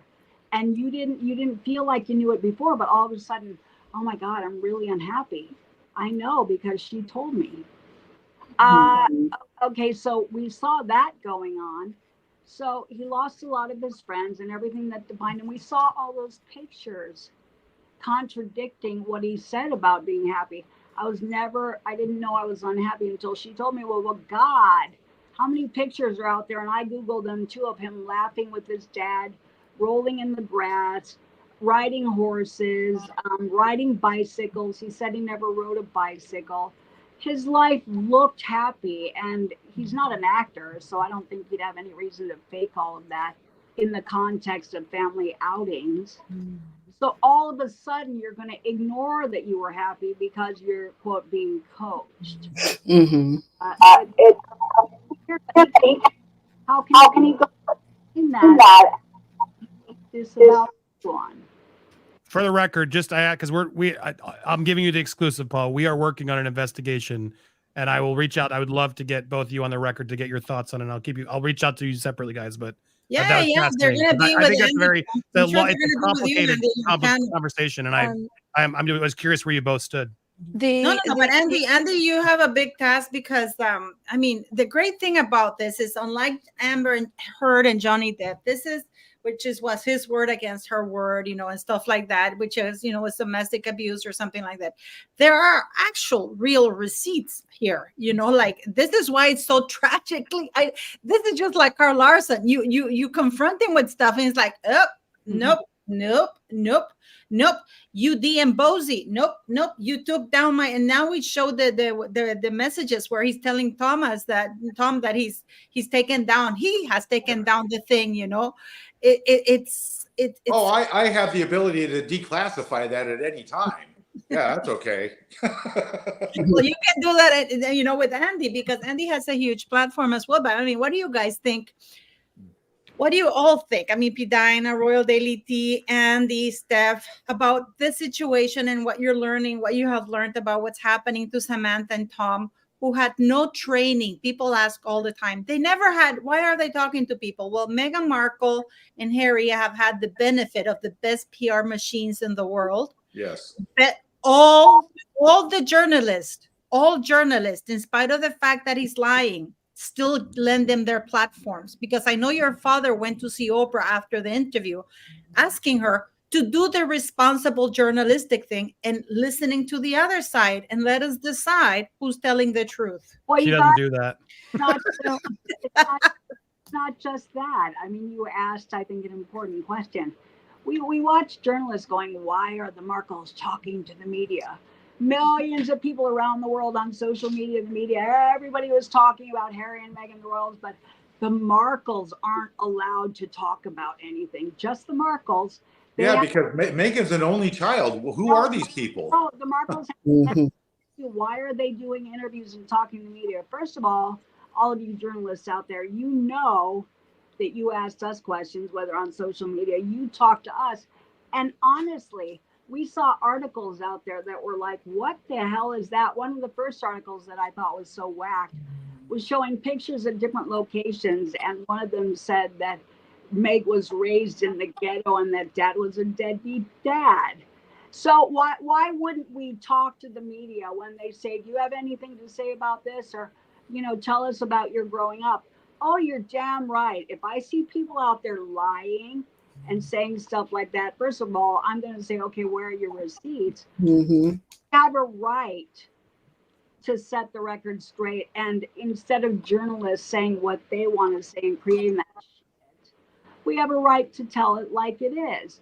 I don't know. We're not in communist China. And I really am still surprised that anybody would suggest, oh, the Markles can't talk. You know what? I'll talk about my life all I want. Whoever doesn't like it can step to the curb, especially when there's fake news out there and stuff out there about you, all of you and your families. If journalists were writing stories about you and you see things that are horrible, not true, and you're getting attacked on social media about it, I guarantee your hackles are going to come up. you're going to come out and you're going to put on your gladiator gear and go to battle, because you're not going to lay down and just let people destroy you with lies. You're not going to. Really, would any of you just go, oh, okay, that's horrible, they're defaming our whole family, but we're not going to say anything? Right. This is like when you, Andy, you know, and when I saw the Netflix thing and I saw when you hugged Johnny Depp and how grateful he was to you. I mean, this is a major icon, and this is a man who was truly grateful for people like you, like us, who supported him, you know, and you can see that he was like, I can't believe you believe me, thank you, you know. But it's those kind of moments, and now we see that they're trying to twist it around to make it look like it's something terrible or dirty or bad, you know. And it's something to give pause, because people are trying to say that Johnny Depp set you up there and he paid for everything. I've seen that online. All lies, yeah. No, it's very frustrating. Not true. Yeah. No way. I mean, an amazing fan, Marcella, we love you. Marcella bought our tickets, not Johnny. And yeah, it wasn't even Johnny who brought us back. It was somebody else, unconnected. Yeah, and it was just, of course he saw us, but that doesn't mean we engaged or did it. Of course he would. He was fighting for his life. And, you know, after the trial, I'm sure he caught up and saw some things and heard about, and as he should. Why wouldn't he? We millions of people were watching us daily during that trial. It was insane. Like Steph can attest. We were getting stopped at the grocery store. Like, oh my God, I'm watching you. Yeah. Like, because no major media was covering it. And we jumped on it before and we were there, and it was wild because rather than just watch the trial, we decided let's do the after show where we could really bring everybody all the best receipts and the evidence of the day. And I think it started getting more and more popular. People were like, I got to watch that next because I missed it or whatever. And it blew my mind. And yeah, everybody was watching, and there were multiple other channels, you know, covering throughout the day. And so it became a big deal. And I think everyone was rooting for him at that point because he's Johnny Depp. And I can say after meeting him, I joked about it when I did it, but I was terrified when I met him because I'm like, oh shit, what if he's terrible? And I didn't realize, oh crap, I've been covering up for a monster. But you know, when you speak to someone and you spend time with them, and I had an hour with him, you get a better gauge of who a person is. You were with him an hour? I was an hour with him, and within an hour, when you spend an hour with somebody, I'm pretty good. You can see through or get a gauge, you know, of who a person really is. And he's exactly what you think he is. Like the kindest soul. You could just tell. And he just wanted to move on. Like he was hurt, and it was to be able to connect with us because we had been so involved in that thing. It's like a breakup with an ex, and then you catch up with your friend, and then you start talking about like, oh my God, because you can relate on that thing that you both went through. And so there was a little bit of that, which she was grateful, and we were talking about it. But I could just tell immediately. I was like, I just felt even more bad of like, I can't believe she put you through that. That she would use him like that. It was just, and then you realize that's celebrity, that's Hollywood. And I do think that's what Meghan's doing to Harry to an extent, but I think Harry's also spoiled and entitled and has just no experience of how to be, his own person. You know, but yeah, people get taken advantage of and gaslit, and it's scary. Well, one of the sad things about this, and it doesn't diffuse his accountability for things that he allegedly said in his books or whatever. But one of the differences, I think, is that it's been suggested that he's dealing with some trauma that still lingers from his mother. In other words, it seems like William was able to adapt and overcome because of William's age at the time of his mother's death, compared to Harry's, still an adolescent and not being able to fully come to terms with that and develop as a young man and move forward without some abandonment loss issues, some complexes, some of his own self-esteem issues. So I think for the media and for the world, for him to be on stage going through this whirlwind marriage and lies and everything being called out, and the turmoil, the rockiness, if you will, coupled with those unresolved issues and the psychological trauma like PTSD wouldn't be unreasonable. And it's been suggested, not because of the military, but because of the loss of his mother. So imagine being a guy dealing with this kind of marriage where your wife is mimicking your deceased mother, laying her hands on stones and reportedly channeling your deceased mother. How confusing and difficult and psychologically tormenting would that I have a question for you, Sam and Tom. Does Meghan have any psychic abilities? How is she channeling Princess Diana? Is this a gift? Seriously. Let me tell you real quick. Those little blue patches, those are communication devices to the mothership.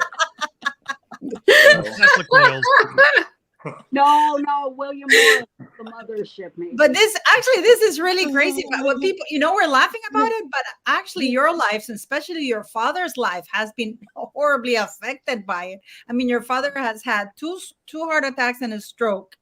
I still think he's in emotional shock. I mean, Pete Dinah, you've spoken to Mr. Markle. What has been your impression of him? I just think he is a kind man, very authentic, and wanted to give his daughter the best life ever, and couldn't do as much for his older kids, but he wanted to somehow make it up with his, because he had a better job right at the time when he was older. Oh, we got to stop you guys right there, because journalists, I think, were wanting to make it seem like, oh, Tom and Samantha are jealous because they didn't have as good a life. In the 80s, and when we were young and Dad was working in television, we got 99% of what we wanted, 100% of what we needed. That's not what I'm talking about, Samantha. I know. That's not what she's talking about. That's not what I'm saying, Samantha. Let me finish.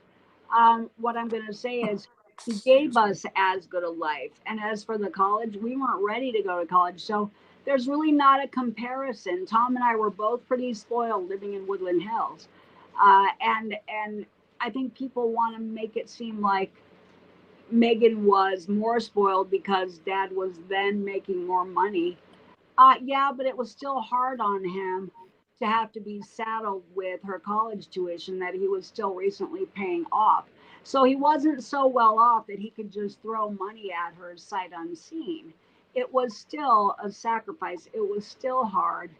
And he did the best he could with all of us, which, God damn, is pretty good. So I don't know any other kids. I mean, I thought we had it pretty good. I don't know a lot of kids that had it that good.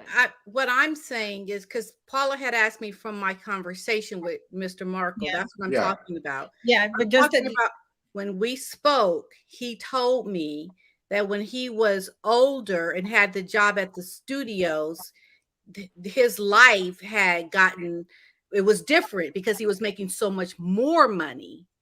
And he was working at the studios when I moved in with him in Santa Monica in the 70s. He was working on a soap opera that was top billing. He was making good money. So it's not like he only started making good money when Meghan was born. So all of that speculation is just that. But I think what my dad feels like is that because Meg was little and because the household was split and he went through a divorce with Doria, I feel like he tried to compensate with things and hope that she would be distracted and have an abundant world so that she wouldn't feel like she was torn between two households and she wouldn't feel, the wrath of divorce, and that she would be able to be strong enough from him building her up. So I think in his mind, maybe he felt like Tom and I didn't have that, but I think he forgets, and I reminded him, is that we had whatever we wanted. And when we were younger, we didn't want to go to college right out of school. I was dealing with disability. I didn't know what I wanted to do. Tom didn't want to go to school. He wanted to have his flower business. So my dad maybe feels like, wow, I didn't throw them into, $250,000 college acting and dance classes. So maybe I deprived them. No, Dad, we love you. You didn't deprive us. We had different goals at that time. Our life circumstances were different. He didn't say he deprived you. He didn't make it sound like you were deprived. I think it was just him wanting to, like you said, overcompensate later, and that he gave her, he said, maybe I may have spoiled her because he did overcompensate and do way much. But we were spoiled too. Tom, your truck payments, your flower business, we were spoiled too. So everyone thinks that he just started making more money when she came into the picture. That's not true. He was making good money on General Hospital at a time when soap operas were the height of glam. He was making good money in Chicago, working on soundstage, and I'm not saying that he never made good money. I'm just saying his career was more seasoned. He was working more. He was working much longer hours. Meghan was a young girl, and he overdid it with wanting to throw everything at her, and that could have been part of it. He wasn't sure why she turned out the way she did. Well, I think that something was different between the first children and Meghan. I'm kind of feeling like maybe there was some gaslighting going on, because he was making good money with us too. But maybe the question should be not was making more money and throwing too much at her. Was she wanting more and demanding more, and him feeling like he had to satisfy that? I mean, there's a component to that too, in my opinion. Well, maybe that's what it was. Maybe he was trying to fulfill some kind of don't be angry at me or don't treat me like this, Meghan. Here's more. Are you happy now? Because I know a lot of parents, they try to overcome their child being spoiled by throwing everything at them. And perhaps that's what he was saying, that he had to do more of that with her because of how she was, and didn't have to do it so much to you and your brother because you were already fulfilled in the regular life that you had. And for her, she had the superior attitude of I'm a princess, give me more. You hit the nail on the head, I think, and here's why. Tom and I have different personalities. We would never, like when she did that whole number with Gigi Perot and said, you know, if you won't quit the production, because she was mad at Gigi, then we have nothing to say. And so she iced him. So there was some manipulation and control there. And I think he felt as though money could placate some of that, not knowing, not seeing what was going on and manifesting in her personality, I believe, where she was starting, in my opinion, to control and manipulate a lot more, certainly financially. And so he, like maybe financially, he could put a Band-Aid on whatever bone she was pulling on a given week to make it better. But she didn't only want the money, she wanted control, in my opinion, and that was evidenced by her little thing with Gigi Perot. Well, if you're not just going to walk off the production, then I have nothing to say to you. Right. And I think, and to the point about my conversation with Thomas, that's what I got out of it. I got that Thomas was trying to overcome something to put a Band-Aid on this spoiled little rotten child that he himself said that he may have been probably done that. And I feel like that for my daughter as well. I feel like I've spoiled her. And you start to see a lot of, you know, like attitude or issues with their personality from children. They get everything that they want, and it's not a good thing. And I think that's the message that the only thing that Dad didn't do is he didn't buy the extended warranty, because look what happened to her. You know. No, But I think the point that Padina's making, I'm sorry, Paula, is that your dad was a good dad and he did everything he could for all of you kids. And especially for Meghan, because she was younger. And she used to say, I was daddy's princess. So she was raised, you know, kind of getting her way, right? And to Padina's point, you know, Thomas Markle did everything he could to make her happy. He did the lighting for her school plays. She got to be on the, what was it? The show he was on. Right. So she got a lot from your dad, and it's just really sad how she's so ungrateful to your father. And I do feel bad for your dad, because I think he gets such a bad rap. He doesn't deserve it. Hold on. And the other day I met someone when I went somewhere, and they were very interested when they found out I had a YouTube channel, and I told them I talk about the royals. A lot of people are very interested, but they don't know the facts. So I was like, you got a tremendous girlfriend, let me educate you. And so a lot of people, they think that Harry and Meghan were kicked out of the royal family, that they were mistreated. And a lot of them don't understand everything that happened. And so I think it's great that you, Samantha, and Tom are out there educating people. And you're saying, you know, we can tell you the facts. That didn't happen. My dad's not a villain. All three of you guys were thrown into the limelight. You didn't ask Meghan to marry a prince. Well, that's what happened, right? So I applaud you guys for speaking the truth, and I can only understand what you guys go through with the press writing lies about you, and I applaud you guys for putting yourself out there. I know you guys get a lot of threats, you get a lot of negativity, and I think it's very brave of you guys to come out here to let people know the truth of what's happening to you and your dad. But you guys, you see, you know, when we're talking about the lives that Tom and I had, yeah, Tom got his flower store. He got whatever vehicles he wanted. My dad paid for his union membership to get him in to build stages at the studios. In other words, we got what we wanted and what we needed, even later in life, even when Meg was doing all her stuff. You know, Dad was still giving to all of us based on what we communicated were our wants and needs. There was never a time when it was, maybe in her mind, that's not an issue, Vonnie. Well, it is an issue because she said she was Daddy's little princess. Well, she was, obviously. I think that might have been complex. Because if you watch that video at the birthday party, she takes the crown off of the birthday girl and puts it on her own head and took it away from the birthday girl. So in her mind, I believe she wanted to be the center of attention and be a princess. We didn't ever feel like we went without or didn't have all of that too at any point in our life.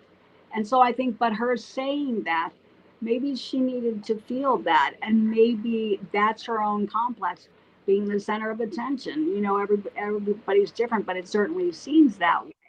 And that's the beauty of this of the platform of the YouTube community, is where we do get to say the truth and set the record straight on all this, which is something that we haven't had before, because we don't have the $1 million PR team like everybody knows to go up there and put out stories left and right, and then people buy that as the truth. So it's amazing that, you know, the YouTube community can come together like this. So re-inform and educate everybody, which is nice. Also, what's really good to know here is that it's not that I don't think anybody here is saying that Mr. Markle did not provide for any of his children. The point of the matter is that Mr. Markle, as a parent, you can have 5 kids in a household and they all feel differently. We have Harry, who grew up with Prince William in the same household, got the same love, got everything, and yet Harry feels entitled to more and feels, I mean, you have Ted Bundy and his brother. You have, I mean, I'm serious.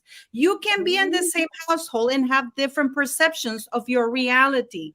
Meghan Markle probably was not good enough, maybe because she was exposed to an environment where there were really wealthy people, because the schools, I'm just saying, Sam, I'm not saying your father didn't provide or not provide. I'm just saying that you can have 5 people in the same household get exactly the same treatment, and they will have different perceptions. You know, maybe what your father gave her was not enough, but that's her problem. That's not your father's problem. You said something important though about both Harry and Meghan. Harry, whether it's by virtue of being the youngest in his family, losing his mother and maybe feeling like he had to compete with Will. Similarly, Meghan being the youngest, it's called youngest child syndrome in a family. It's pretty typical. They want to be the center of attention. Siblings understand that. You want them to be for their developmental needs. Tom and I were older. We had already gotten all of that when we were younger. So it's kind of like, yeah, let her have that. She's a kid, they need it.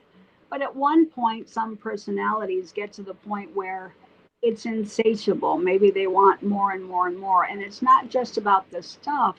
It's also seemingly that they want to be the center of attention. And here's an example. Within the royal family, there were rumors of competition with Kate, of her seemingly not being satisfied that she wasn't the center of attention.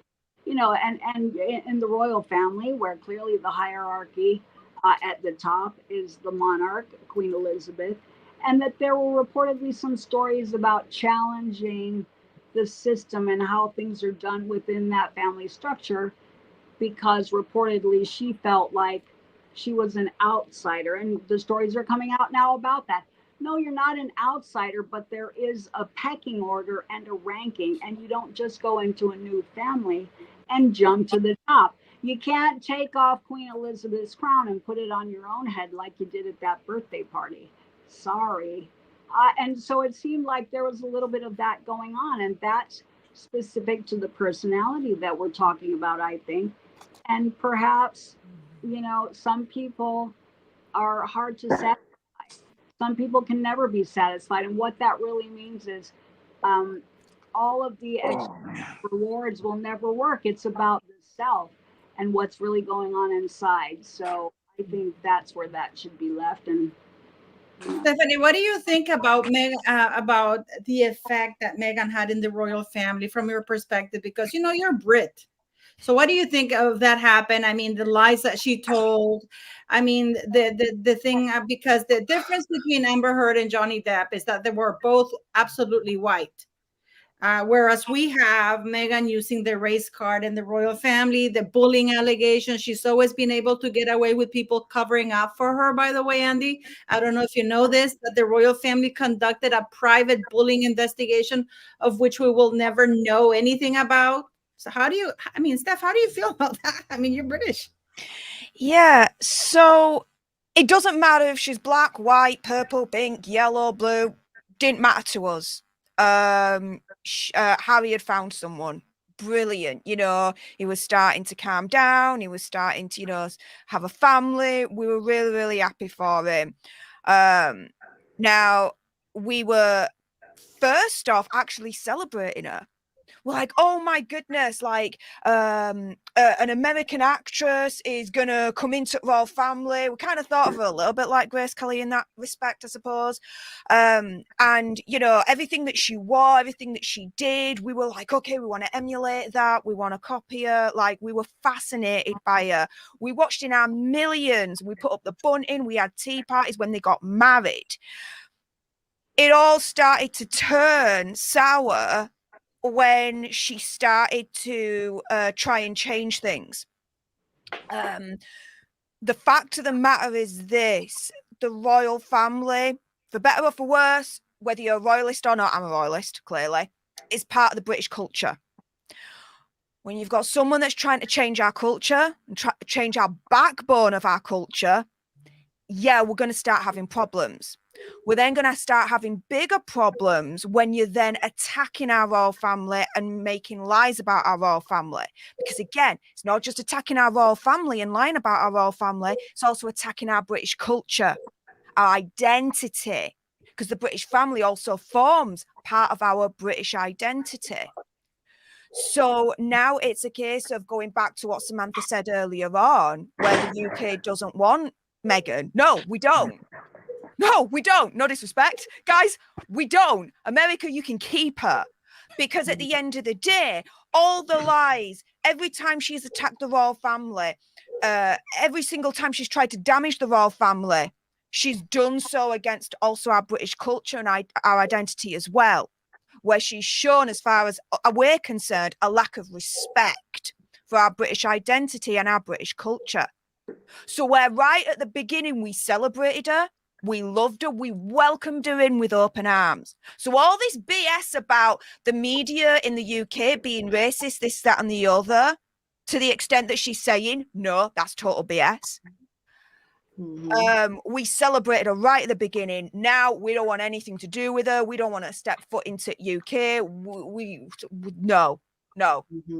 Keep her in California. Absolutely fine. And the thing is, with the bullying report, I think, you see, when you talk about the royal family, let's be real here, they are also master manipulators when it comes to the media and the PR machine. They are holding on to that report.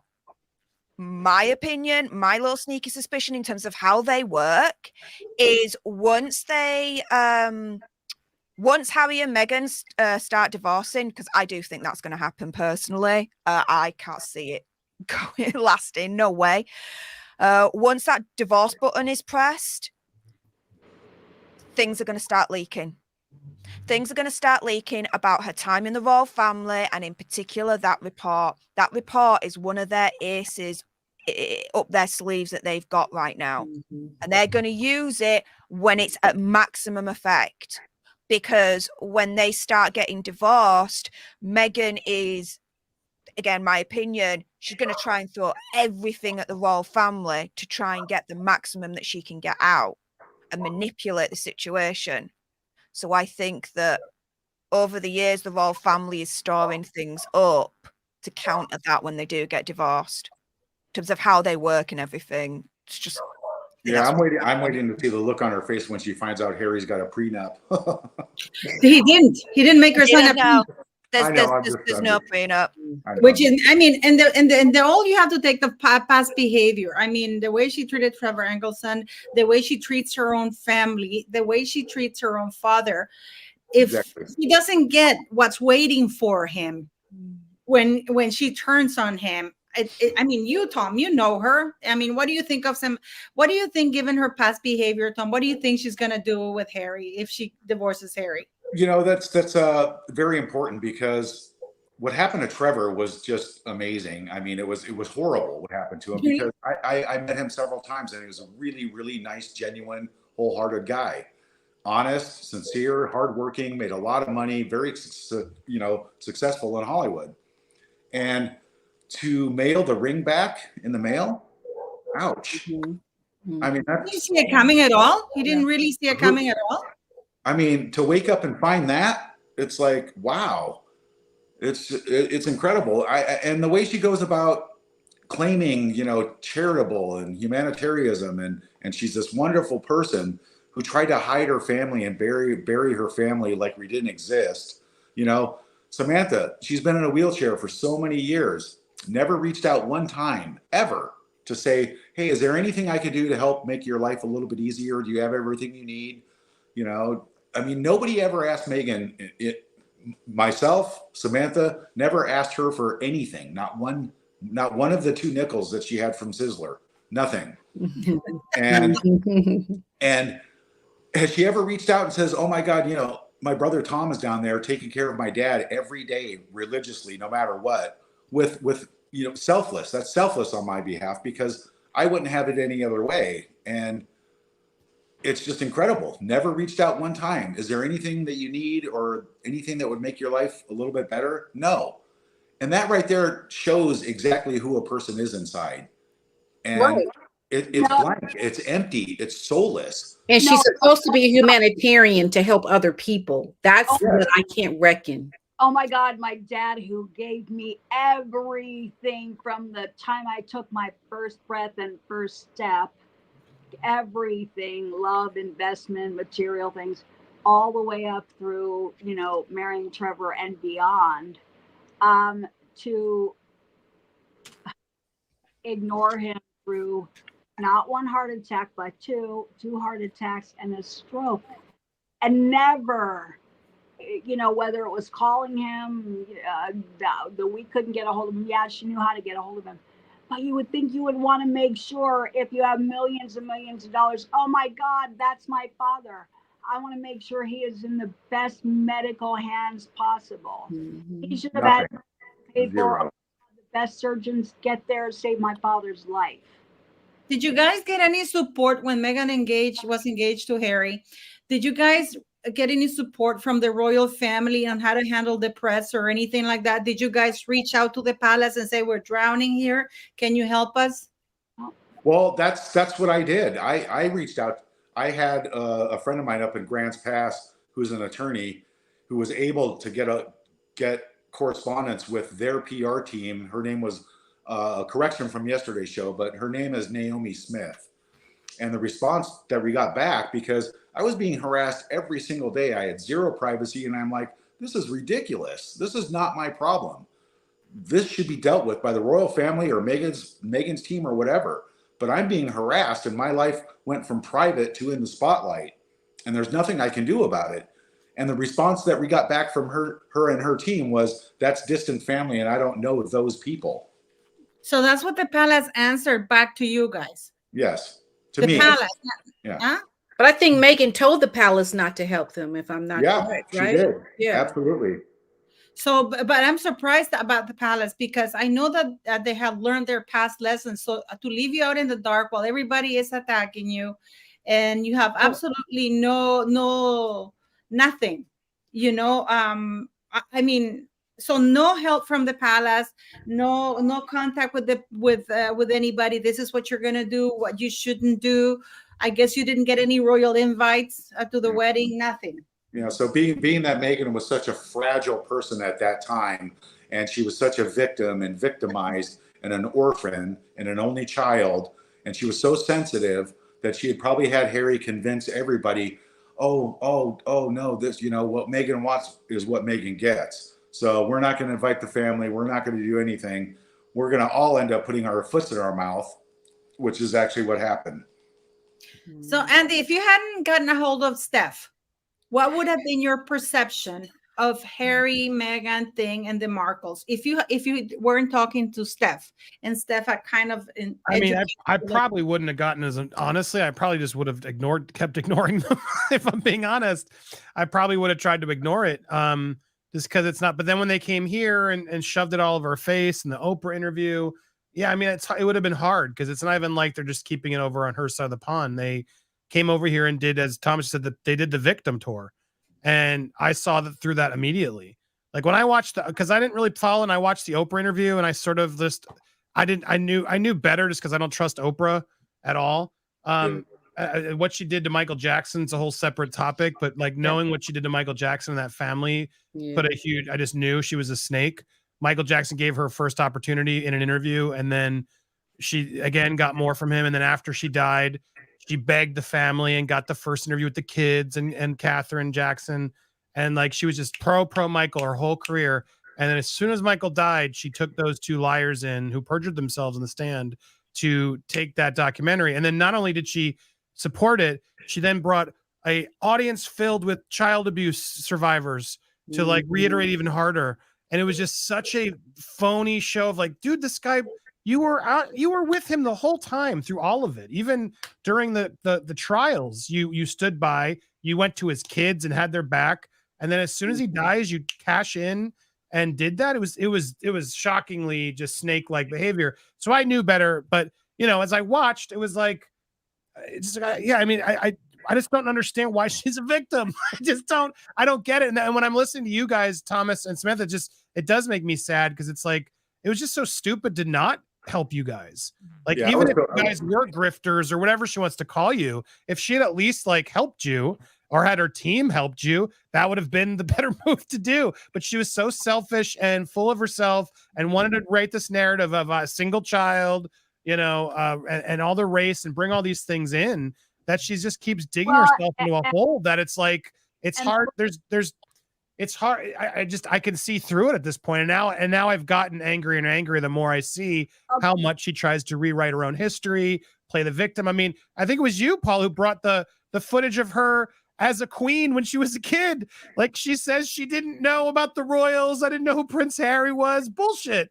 You were acting it out when you were a little kid. Like, she's so full of it, and she can't, admit it. And that there's also a picture of her, Andy, outside Buckingham Palace when she was a teenager. So yeah, she knew. Yeah, she knew. Oh, you guys, but it's one thing to feel like, even if you're hallucinating it and you want to justify it to hide your own lies, and there were so many of them that started coming out. I kind of get wanting to keep the family away from her perspective, to hide a lot of that, because I'm sure she had to do a hell of a lulu of a job to try and impress the royals. To keep the story straight, right? Is that what you're saying? Like, because it would have. That's exactly what I'm saying, because she never worked for the United States Embassy. She was out there telling Rachel Ray and Craig Ferguson that. No doubt she told the royal family that to garner false admiration. She did a 5-week study program that Dad paid for. Anybody who could afford it could participate in Buenos Aires in Argentina.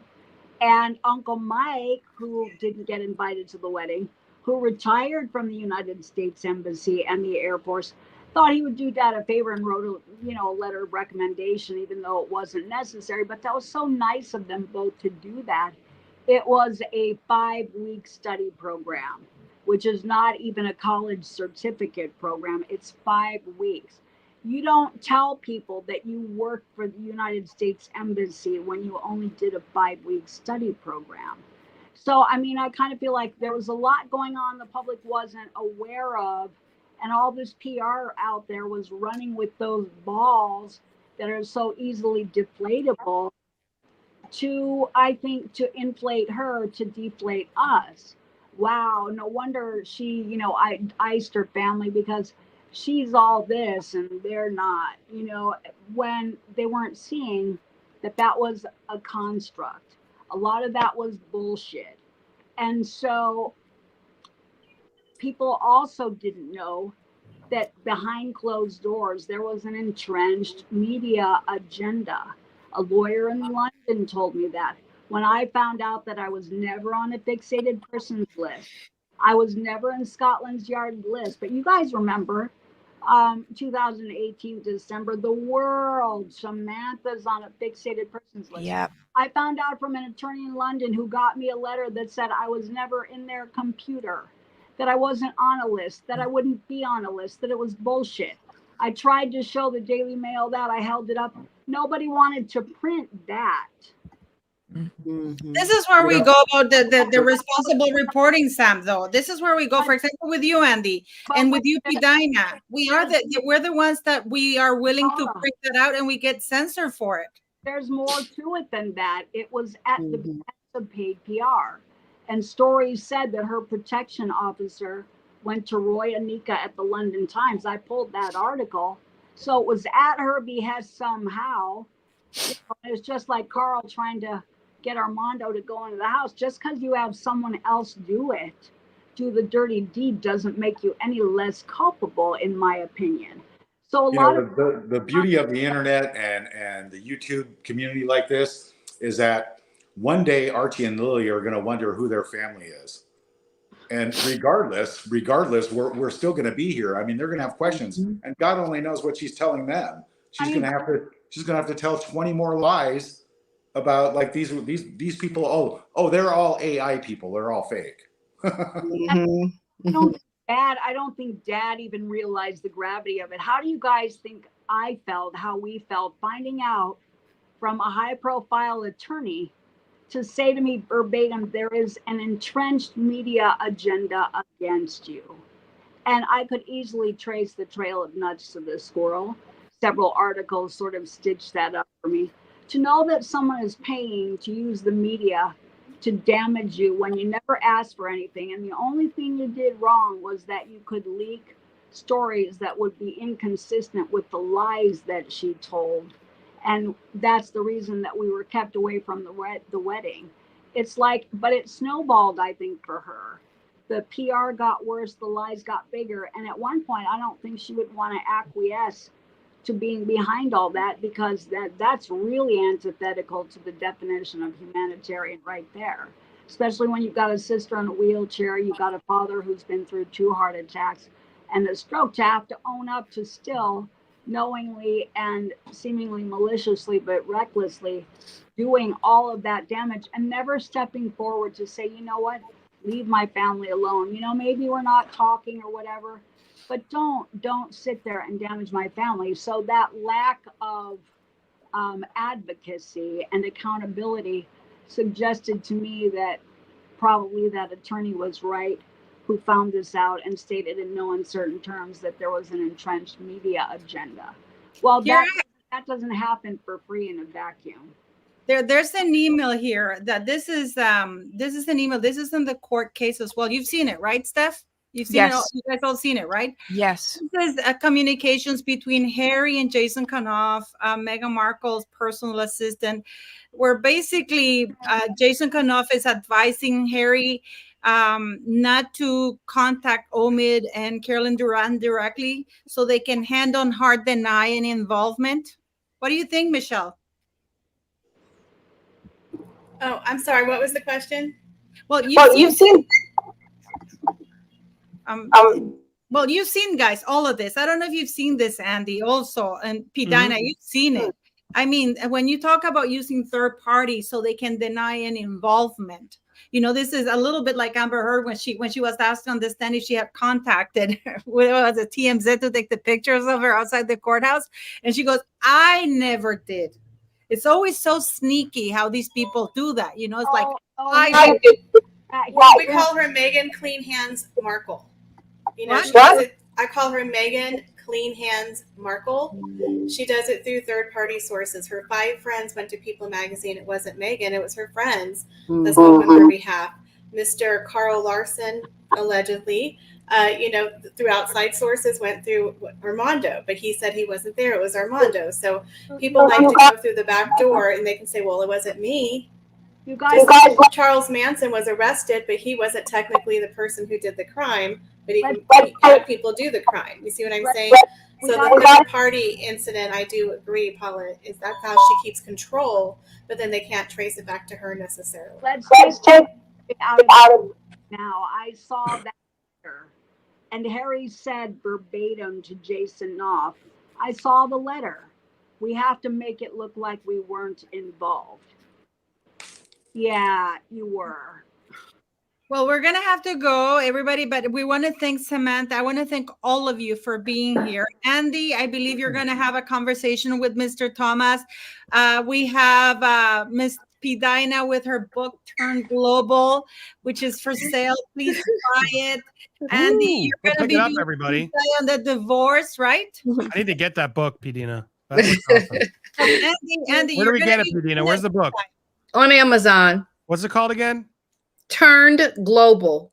Turned Global. I'm looking it up. Right, everybody, I hope you're all looking it up. Turned Global. Look at this. Nice. That's amazing. Congrats. Thank you. Check out this photo of Padina. I need a minute, real quick. Right now, to finish off the Carl Larson deal, I feel right now very strongly he is a very personal, emotional, and physical threat to my father. And Carl, I hope you're listening, because I won't stop at any lengths to let you get near my father. It's never going to happen. And just so you know, your picture's up at the guard shacks here and with my local police friends. So if you step foot anywhere near our community, you're going to be dealt with. Just be known. And Andy, I think you're going to be doing a deep dive into the divorce, and I think you're going to be talking to Tom soon as well. But Stephanie, I want to talk to everybody here. Everybody reach out. I want to support all of you beautiful people. You're all wonderful. And as are you, Paula. Thank you for having me. Yes. No, I mean, but you guys, this is the YouTube community. I mean, Andy, you sustained a lot of hatred at the beginning when you started your channel. Oh man, it's funny in my career. I've created. Steph can attest. I've built a lot of enemies in my career, and they always connect. And now the Sugars are this new addition to my army of. It's not that big, but a few. But I consider it a badge every time a new group joins to try to. And literally, Steph, would you agree? They only joined together out of a hatred of me. Yeah, pretty much. So the Sugars were were a funny batch, but yeah, it was. We did not take it seriously, and I never do, and I can. And I thank you to everybody, including you, Paul, and everybody who had our back during that craziness. They posted addresses, my kids. It was ugly. But they only showed it themselves, and as we all, hopefully, will teach you all. What do? Monetize them, because then they get really angry and stop. They saw how much money we were raising on their behalf. And we got word that the Sugars were like, stop talking about Andy. He's profiting too much off of our hatred. So it backfired on them. So we not our first rodeo, but it can get scary. And this Carl fellow is scary, to echo what Thomas said.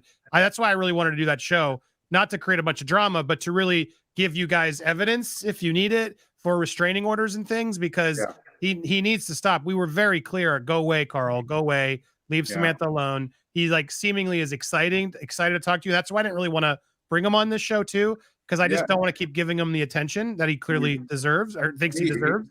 And I think we all should stop talking about him. He's not worthy of talking about. But I'm glad you said that final piece, Thomas. Stay away from them or else. He was asked outright multiple times, you've heard from Samantha, will you now leave the Markle family and her father alone? He would not say no. He would then just change the subject and go on to something else. Because he's in bed with Meghan. He's trying to get information and do what he can for Meghan. So I would They're say. That's pretty all- horrible. all That's pretty into it. horrible. Watch out for Andy, because Andy will get to the bottom of this. He's used to facing Sugars, Bozy. I mean, it's The quite Herd. interesting between Bozy, Amber Heard, and Meghan Snyder Markle. Cult. how Oh he's my God, we've had so representing them many both. fan bases My come out. goodness, that's going well back, that one, The Andy. Ezra Miller fan. Like, Michael. I mean, there's so many of them. It's been weird.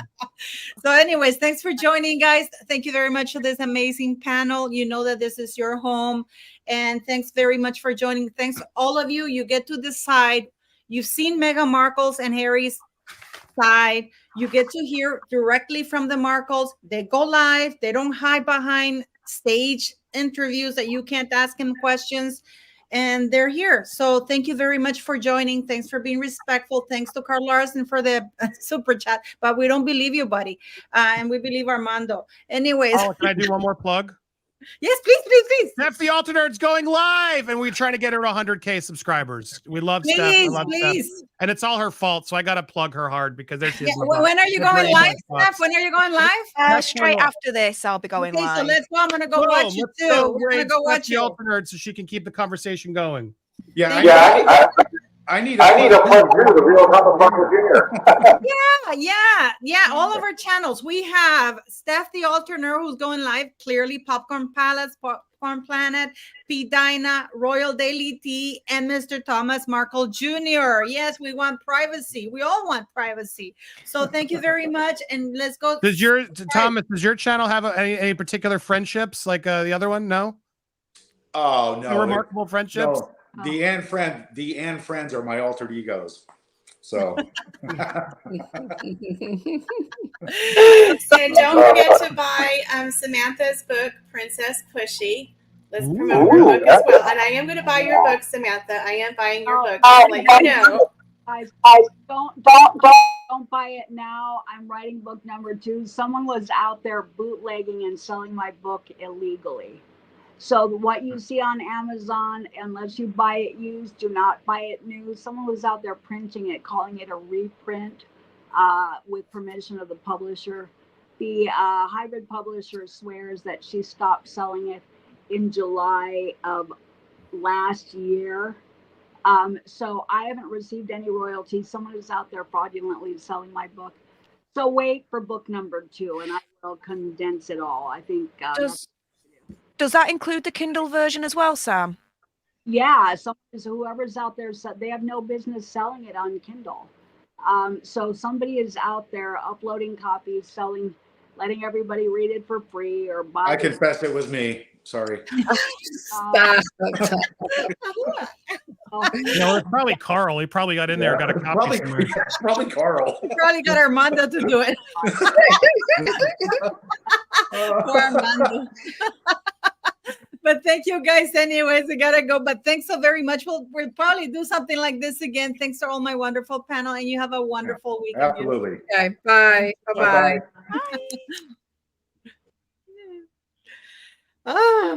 We're still live. Yep.